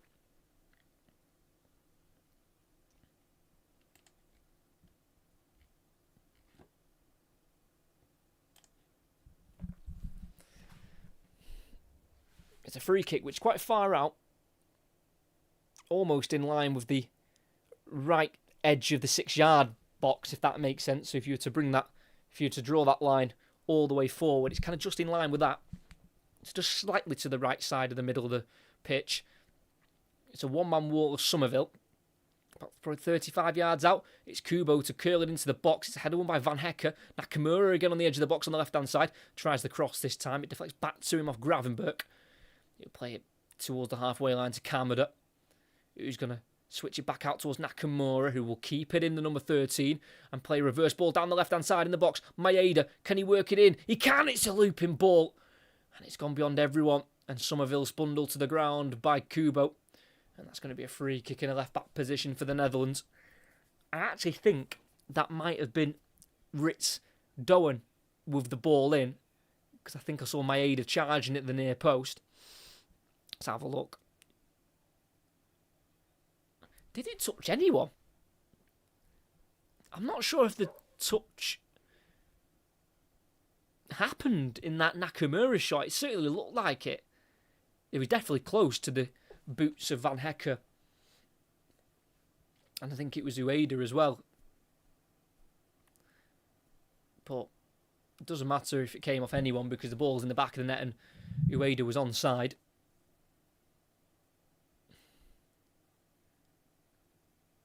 So the Netherlands have it, starting again with their centre-back of Virgil van Dijk. Remember, the Netherlands haven't lost a World Cup game in 90 minutes since 2006. Their last 16 loss in the Battle of Nuremberg against Portugal, when there was 4 red cards, 2 each. Of course, they've lost in the World Cup since then, but I mean in 90 minutes. Every other time since 2006 when they've lost a game, it's been either in extra time or on penalties. Somerville in the corner of the box, right hand side, cuts into his left foot and he strikes it! What a strike that is! And the Netherlands retake the lead. Crysencio Somerville, his first ever goal for the Netherlands. He runs over to the bench and gives Ruud van Nistelrooy a big hug. And now he's been serenaded by his teammates. Primarily right-footed, but he's trusted his weaker side, which I think took the Japan defence by surprise. And just inside the area, he's curled it around the defenders. And again, like Van Dijk's header, Somerville's shot coming off the inside of the post into the back of the net. It's complete precision. And the Netherlands, after going ahead and then being pulled back, they have found themselves back in front here in Dallas. It's Netherlands 2, Japan 1. Crysencio Somerville, his first ever international goal at senior level. It only took them 7 minutes to regain their lead.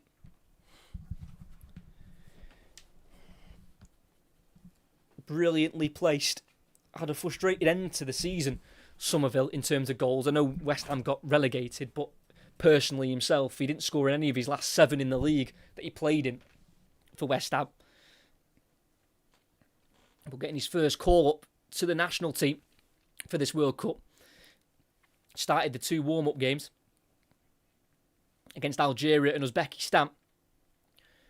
And now scoring his first goal. Fantastic stuff. And with 25 minutes left to go with the 90, the Netherlands have retaken the lead. The last time that the Netherlands actually lost a World Cup group stage game was back in 1994, when they lost 1-0 to Belgium. Funnily enough, Ronald Koeman was in defence that day. But they look like they're not going to face defeat this time around. Gakpo, left side of the box, cuts inside, it's brilliant. Gakpo with the shot, what a block that is. Hiroki Ito getting in the way. But I think maybe an offside's been given there as the ball was played to Gakpo. Yeah, just slightly gone early, Gakpo, so it's going to be a free kick, so he wouldn't have counted anyway. But definitely more positive from Gakpo, not making it obvious what he's doing. He's trying to go on the outside, then going inside, making the Japanese defenders guess, as we're going to get the first change of the game. And he's been slightly quiet in this second half. Daisen Maeda of Celtic, who scored 17 goals for the Scottish side in all competitions last season. Has been replaced by Junya Ito, who's making his 70th Japan appearance. His debut came back in December 2017. Currently plays his football in Genk. Came to Europe in 2019 as a fierce shot from Kubo, 25 yards out. Fires its way over the crossbar, not too far away. It was laid off to him as it bounced off Ueda. And it's moving, that strike. Definitely causing slight stress for Bart Verbruggen. As Japan are looking to avoid defeat for the first time in 8 games. So here comes the hydration break again. Probably a good time for Japan. Get a bit of tactical information on how they're going to go at this final quarter of the game, where they trail at the moment. I do probably think the Netherlands have edged it, in all honesty. I think they probably do deserve to have the lead. I think they created better quality chances. But Japan, they are a team that you can't count out until that final whistle.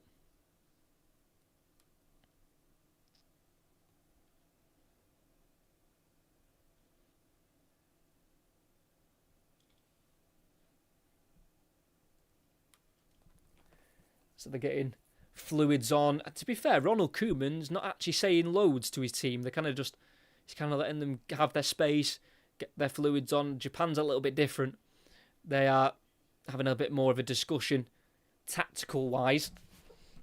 But their manager, Mahime Moriyasu, 57 years of age, the Japan manager, took charge in August 2018. Won 73 of his 104 games in charge.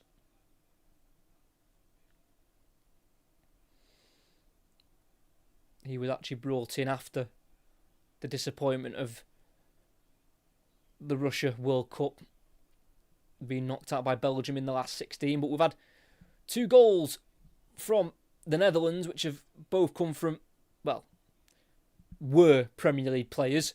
Liverpool's Van Dijk with a header, and then that was cancelled out after Nakamura scoring for Japan. But then Somerville, who in fairness probably won't be at West Ham, if we're going to be completely honest, he'll probably move on elsewhere. He's way too good for the Championship. The last time he played in the Championship, Crysencio Somerville, he scored 20 goals in the 46 games he played that campaign.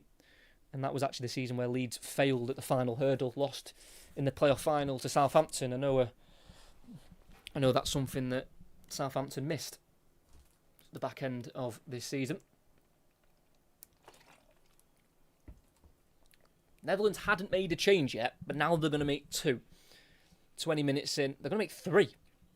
Triple change. First one, we'll see. Their number 18 be replaced, and that's Donyell Malen. Had 2 decent chances at the start of in the first half. Don't think he could have done much more with what he was given. And he's going to be replaced by Memphis Depay. He was their top scorer for the Netherlands in their qualifying campaign, scoring 8 in qualifying.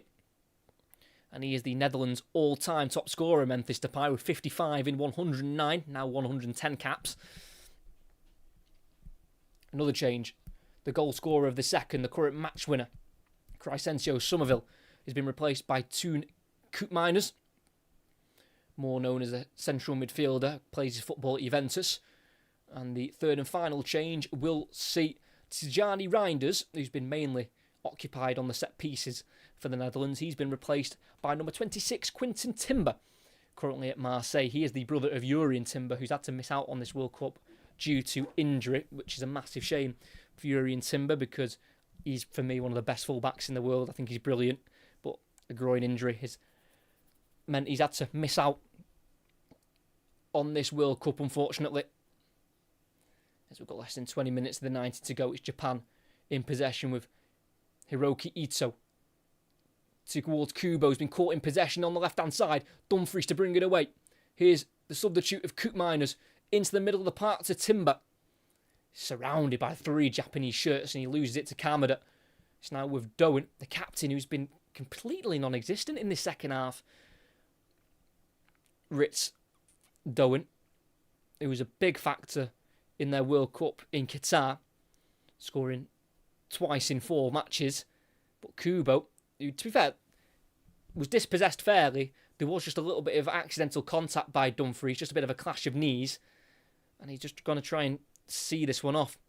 Takefusa Kubo, the 25-year-old winger, playing his football at Sociedad, spent 4 years in his youth days coming through at Barcelona, then spent 3 years also at Real Madrid before moving on to Real Sociedad, where he won the cup with them this season. Did have a bit of an injury hit New Year though, Kubo, out with a muscle injury between January and March.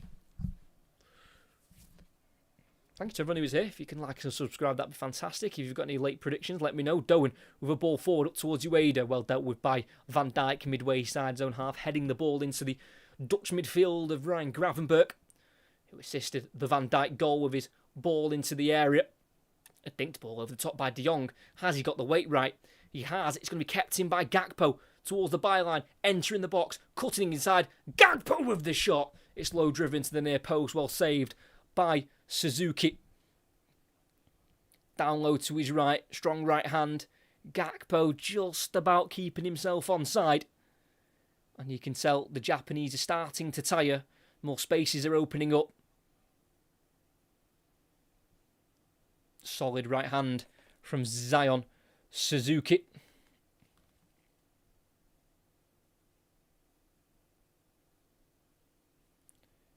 Memphis Depay with a swinging ball into the back post. It's a header won by Van Hecke. Couldn't get the pace. And it's going to be a Japan counter-attack potentially. Kubo still off the pitch receiving treatment for that knee problem. Hopefully that doesn't see him off because he's probably one of Japan's better attacking assets. I think he's more unlikely will have to come off. Hopefully, fingers crossed for him, that won't be his tournament over because it is a knee problem, which is going to be... is always a bit of a worry for professional footballers.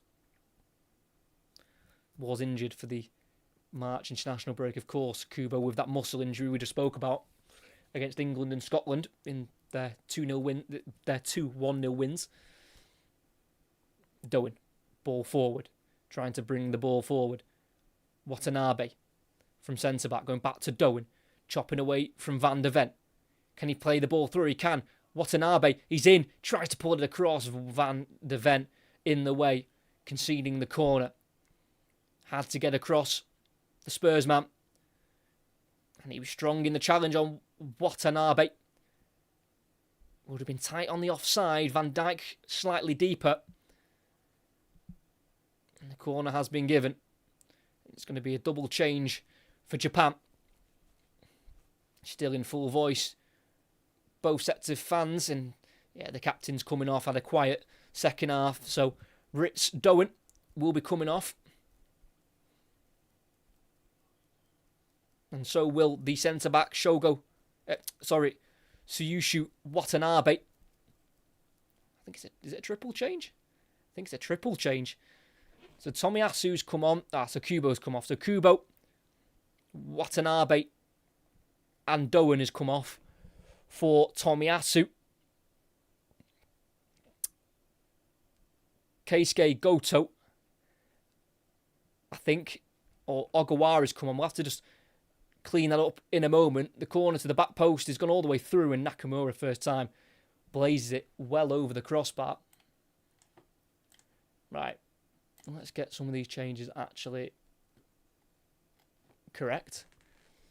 Definitely know the players who came off. Like I say, it was Watanabe, Doan, and Kubo. Hopefully for Kubo, that injury's nothing serious.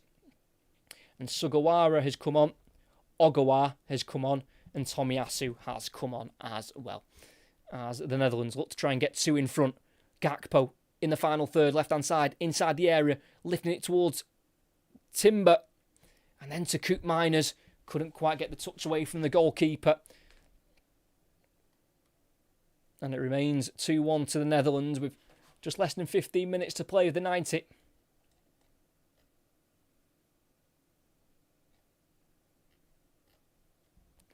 Big kick from the goalkeeper. It's huge. Right in towards the 18-yard box. Headed up into the air by Van Hecke. And then on once more by Van Dijk. Timber glances it on. Now to Depay. Is he fouled? Gravenberch, sorry. Referee says no. Kamada now has it. He's got options behind him. And he'll eventually release the ball. Here's Sano, the central midfielder, just in front of the halfway line. Out wide it goes to Junya Ito. Back into Takehiro Tomiyasu. Spent the last 6 months at Ajax on a short-term deal.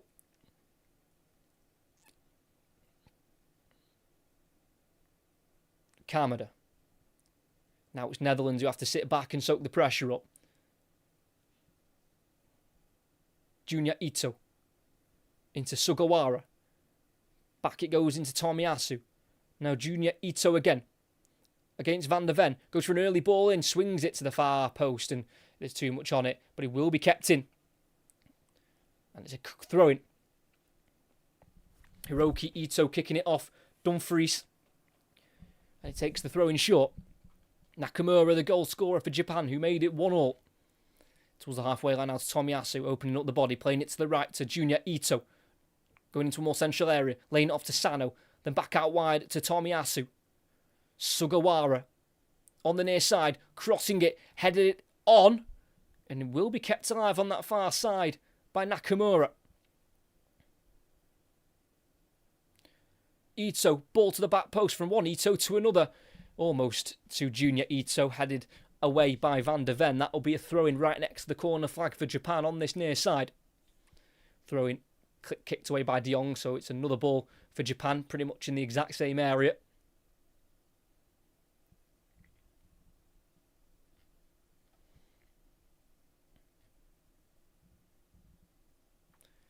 Longer throw by Sugawara into the 18-yard box, glanced away by Van Dijk. It's going to be kept alive for Japan by Tanoguchi. Now Hiroki Ito back to his goalkeeper Suzuki. I think it's going to be a lot of this at the moment.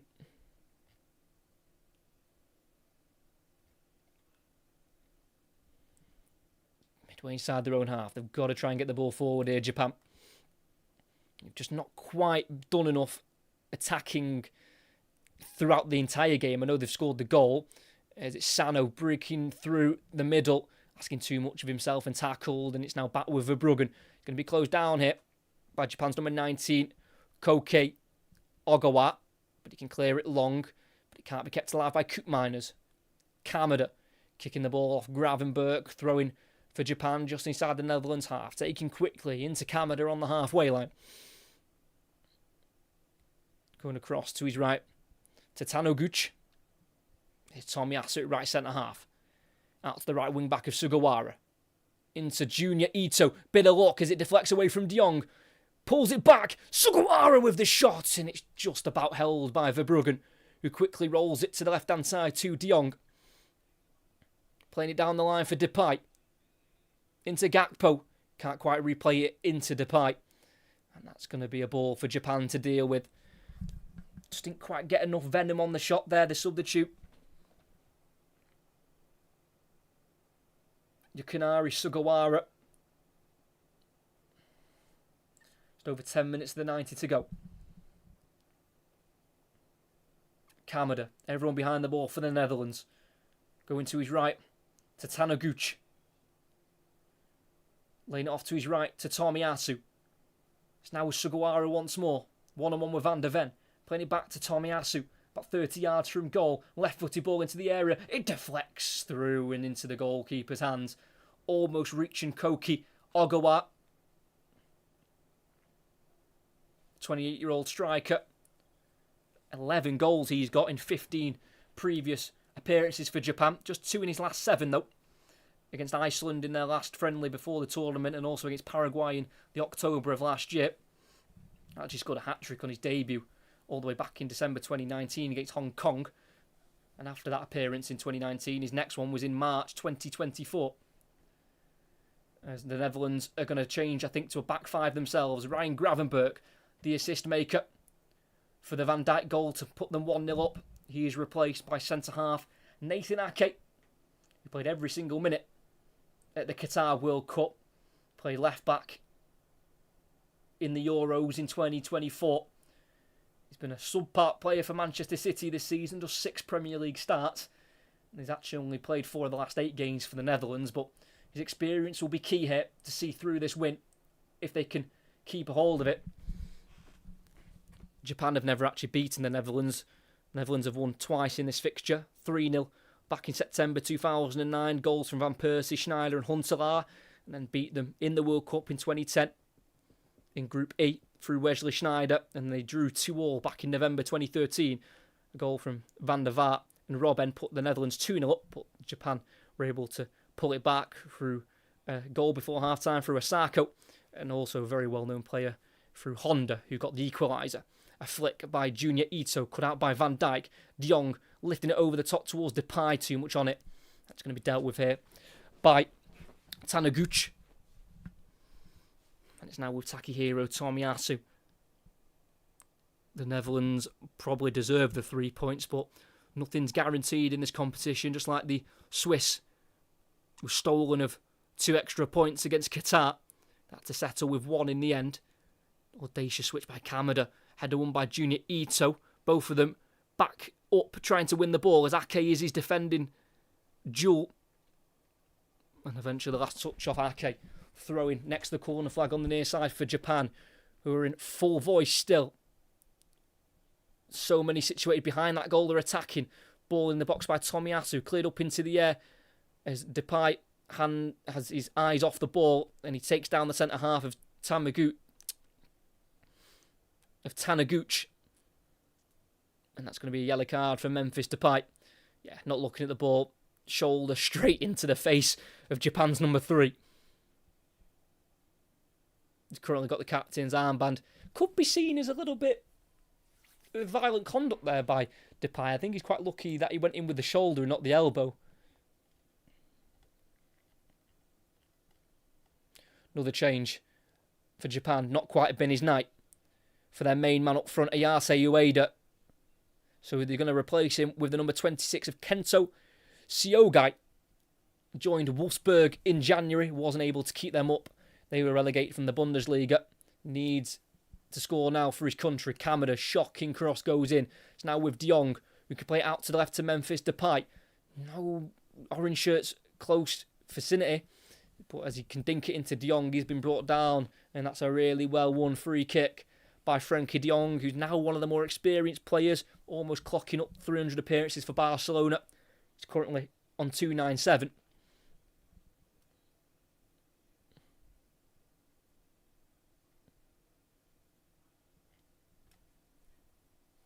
Going to be another change for the Netherlands.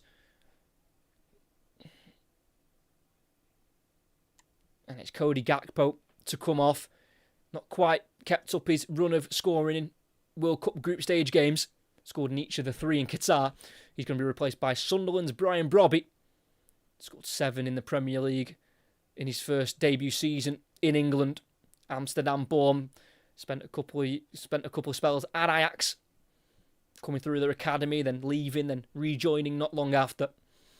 He's a completely different kettle of fish that Japan are going to have to deal with in the last 10 or so minutes of this game, if you include added on time. It's a ball down the right channel for Broby. Can he hold it up? Here is Brian Broby, and he gets there in front of his defender and then crosses it into the box where no one's there, and it's easily caught by the goalkeeper.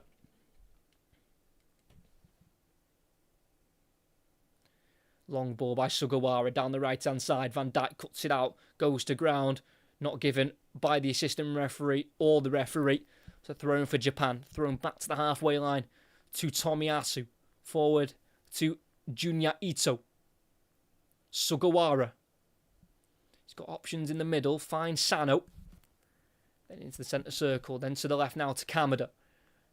Here's the goal scorer for Japan. It's Ito, with a cross. Volleyed by De Jong, kept alive by Kamada. Having to keep it away from Timber. Ito. Ball down the left-hand side to Nakamura. Ball across, it goes through everyone. Junior Ito keeps it alive. Dinks it in. Van Dijk with the header in the 6-yard box. Kept alive. Tomiyasu heads it into the middle to Kamada. Back it goes.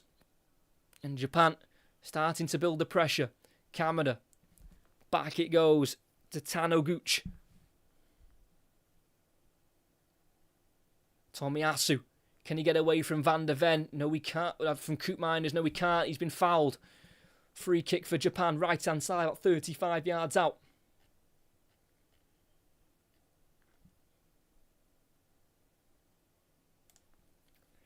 It's going to be taken by the right boot of Junya Ito on his 70th appearance for his country. Swings it in. It's a header won by Broby. Nakamura. To the left-hand side it goes. Sano. Here's Nakamura again. Plenty of time to cross it. Right-footed. Delivers it in. It's a key header by Van der Ven.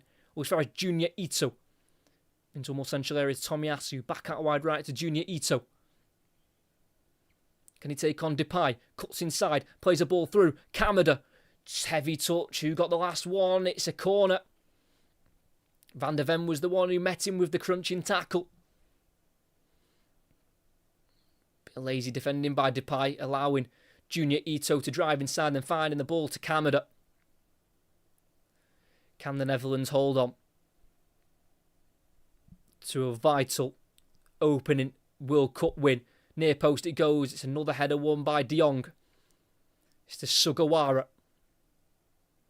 Plays it into a more central area now to Sano. Working it to the left to Nakamura. Always full of energy. Switching it out to the right to Sugawara. Ball forward. In behind the defence. Junya Ito with a pull back. Massive interception from Dumfries. And it's another corner for Japan on the near side. And at the moment, they'll be happy to concede these corners because Japan really aren't doing a lot with them at the moment.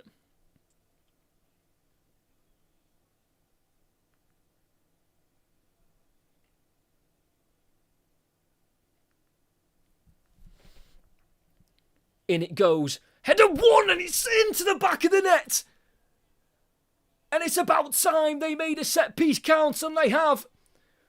A storming header from Koki Ogawa off the bench to save his nation.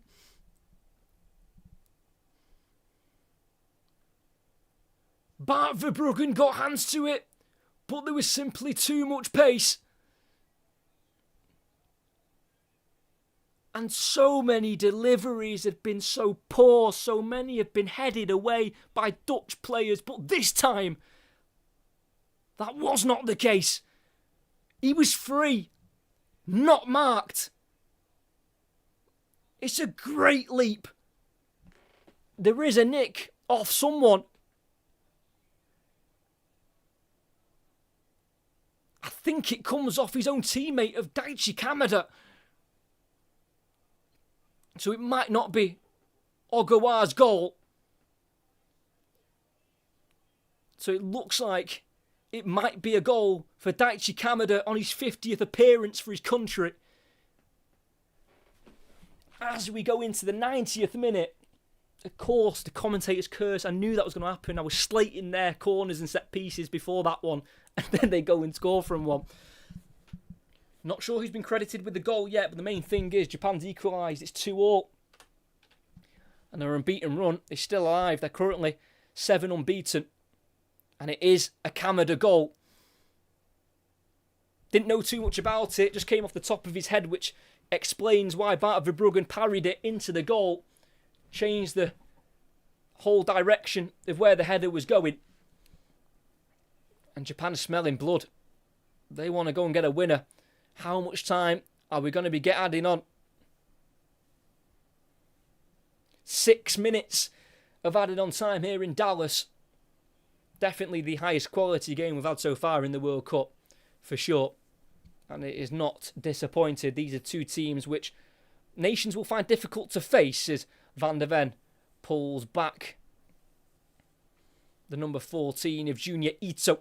And that's going to be a yellow card for the Netherlands number 15. Turned 25 back in April. Mickey Van der Ven. Japan goes short. Here is Junya Ito again. He knows Van der Ven's on a yellow card. Decides to go back to Tomiyasu. Then across as they're going to try the left-hand side is Hiroki Ito. Here's Kamada being pressed. But he'll play a left-footed ball down the left channel.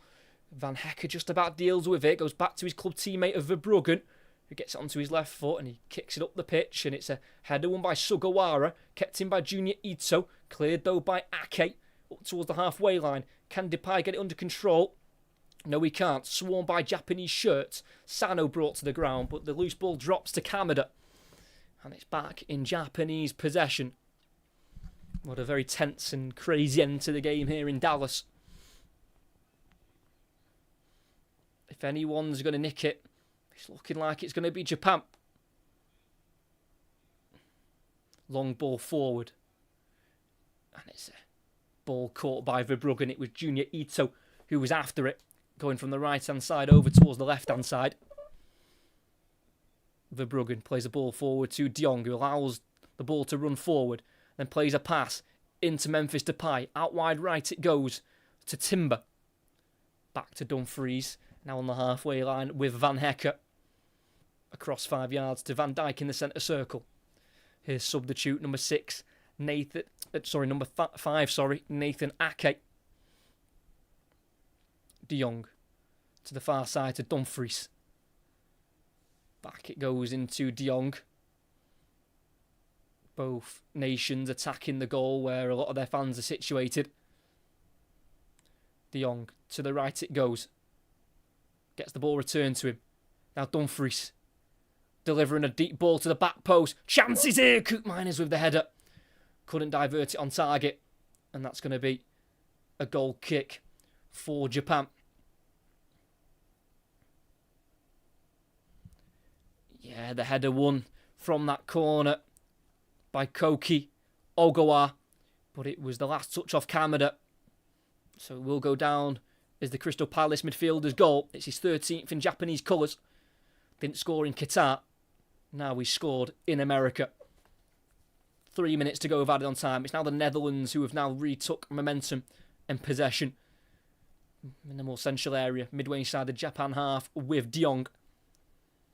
Curls it out to the right to Dumfries. One-on-one with Nakamura, the scorer of the first for Japan, their first equaliser. Goes on the outside and crosses to the near post. It's a tired cross and it's an easy collection for Zion Suzuki. He will kick it out of his hand. It's a big kick. Straight out of play. Bit of panic, bit of nerves there potentially from the goalkeeper.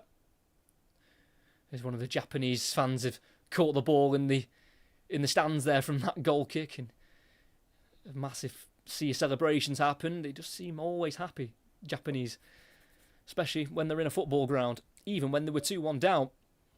As it's the Netherlands who are going to restart against Sugawara with a clearance. It's going to be brought back forward by Virgil van Dijk, who got the first goal in this game all the way back in the 51st minute. That seems so long ago now.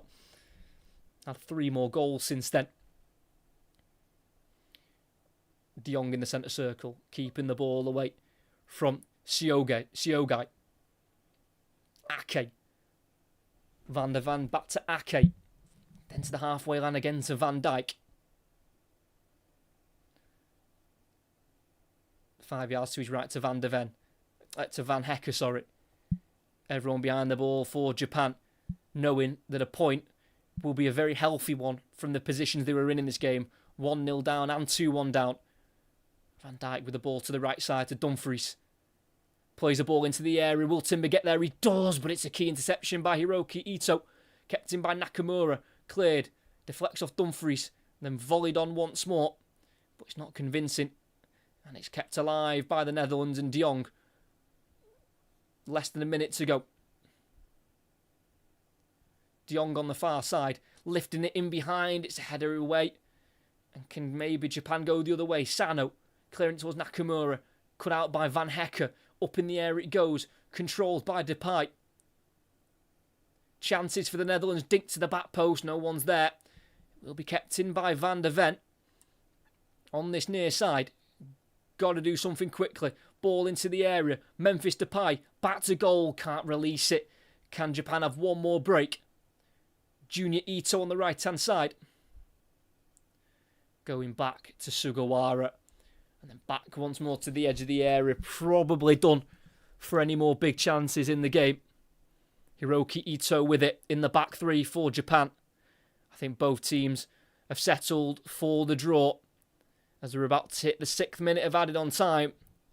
We've played the 6th minute, and that'll be enough for both countries. They will have to settle for a point each. Japan will certainly be the more happier of the two sides, coming back from behind twice to take a point from their opening game here in Group F. For the Netherlands, it'll be a sense of frustration, but they are playing a Japan team who are unbeaten since September. Japan are now unbeaten in their last 8. It is certainly, on paper, Netherlands' hardest game checked off in the group. They'll now look to kick on, try and get an extra 6 points from their games against Sweden and Tunisia. There's a handshake between the two managers of Ronald Koeman and Hajime Moriyasu, who have led their countries to a point in the opening game. On the overall balance, I think the Netherlands just about nicked it in terms of quality of chances, but in terms of mentality of coming back from behind twice, I think a draw for Japan is probably just about deserved. The first half was cagey, it lacked chances, but both teams enjoyed spells on the ball. The second half is where it really came to life. Virgil van Dijk with the opening goal in the 51st minute, a first World Cup goal for him. It was a crossing from his club teammate Gravenberch, and around 8 yards out, he headed it to the far post, in off the post, and in, gave Netherlands the lead. But it only lasted 6 minutes when Kito Nakamura, from just outside the area, had a surprise right-footed shot go right through a sea of bodies beyond Verbruggen into the bottom left corner. And Japan were able to get back in the game. But again, they weren't in the game for long. They were trailing. Just 7 minutes later, Crysencio Summerville scoring his first senior goal for the Dutch national team. A left-footed strike, curling it into the bottom left corner. Again, like Van Dijk's goal, it took a slight nick off the post and in. Some defensive reinforcements were brought on for the Netherlands, but they couldn't quite see through the 3 points. A corner, which beforehand, for the whole game, Japan weren't making a lot of them. If that was poor deliveries or not quite winning headers, they were being really poor from set pieces, and I mentioned that before this corner. And of course, that's when they go and score one. It was a delivery into the box. It was actually the header, which was won by Koki Ogawa, their striker, who has got previously 11 goals in 15 for the Japan. He headed it towards goal, and unknowingly, it took a nick off Daichi Kamada, which completely unnerved Bart Verbruggen, who completely lost track of the ball. He did get 2 hands to it, but couldn't keep it out, pushed it into the top right corner of the goal, and it gave Japan their point, which they are able to take away from Dallas. And at full time, it finishes in the Netherlands 2, Japan 2. What a fantastic game of football to really bring to life the World Cup. The first half was slightly slow in terms of huge chances, but both teams were certainly showing what they can do. The second half is when it came into life completely. 4 goals, 2 each. Japan coming from behind twice, showing why they are one of the dark horses for this tournament. Without Mitoma, without Endo, but that seems to be no problem for them at all. That's 8 games unbeaten now for Japan. And in that run, they've beaten England at Wembley. They've beaten Brazil at home. They've beaten Scotland away. They are a team which are there to be counted for at this World Cup. As mentioned earlier on, back in 2005, the Japan Football Federation pleaded that they will be world champions by 2050. They've still got another 24 years to go, but they're certainly building a culture which is going in the right direction. They are solid when defending. They are exciting when they attack. And their attacking players are really well drilled defensively, which is always the most important part. It's all good having a very solid back 4 or back 5, but if you haven't got your wingers who aren't willing to do that defensive work, it doesn't usually work. But the likes of Nakamura, who scored for Japan, and also Doan at right wing back, they're 2 attacking minded players, but my word, they can defend. And they did overall pretty well in the game, but the Netherlands were still able to break through and bag 2 goals of their own. Thank you for listening. Hope you did enjoy. Make sure you like, subscribe before you go. The next commentary in this World Cup will be this Friday coming, 19th of June. It's Scotland against Morocco at 11 p.m. UK time, so it is a later one. So make sure you're subscribed with notifications on so you know exactly when that live stream begins. That won't be the only World Cup commentary. Hopefully we'll do a couple more as we go into the final group games and into the knockout stages. But here in Dallas, it was two of the more informed teams coming into this tournament. The Netherlands had only lost twice in their previous 14 since the start of 2025, and for Japan they had won 6 in a row, unbeaten in their last 7. Neither team could win, but neither team took a hit with a defeat. It was 4 goals all in the second half, 1-0 to the Netherlands in the 51st minute through a Van Dijk header. That was cancelled out by Nakamura with a shot just on the edge of the area past Bart Verbruggen. They went back in the lead, the Netherlands, through Somerville scoring his first ever Netherlands goal, but that was cancelled out through a header from a corner which took a nick off Kamada with 2 minutes of the 90 to go. And after that, both teams attempted attacks but couldn't quite find a winner. So in the end, they're going to have to settle for a point each. They've both got Sweden and Tunisia to take on to book themselves a place into the knockout stages. But for here in Dallas, to open up Group F, it finishes the Netherlands 2, Japan 2.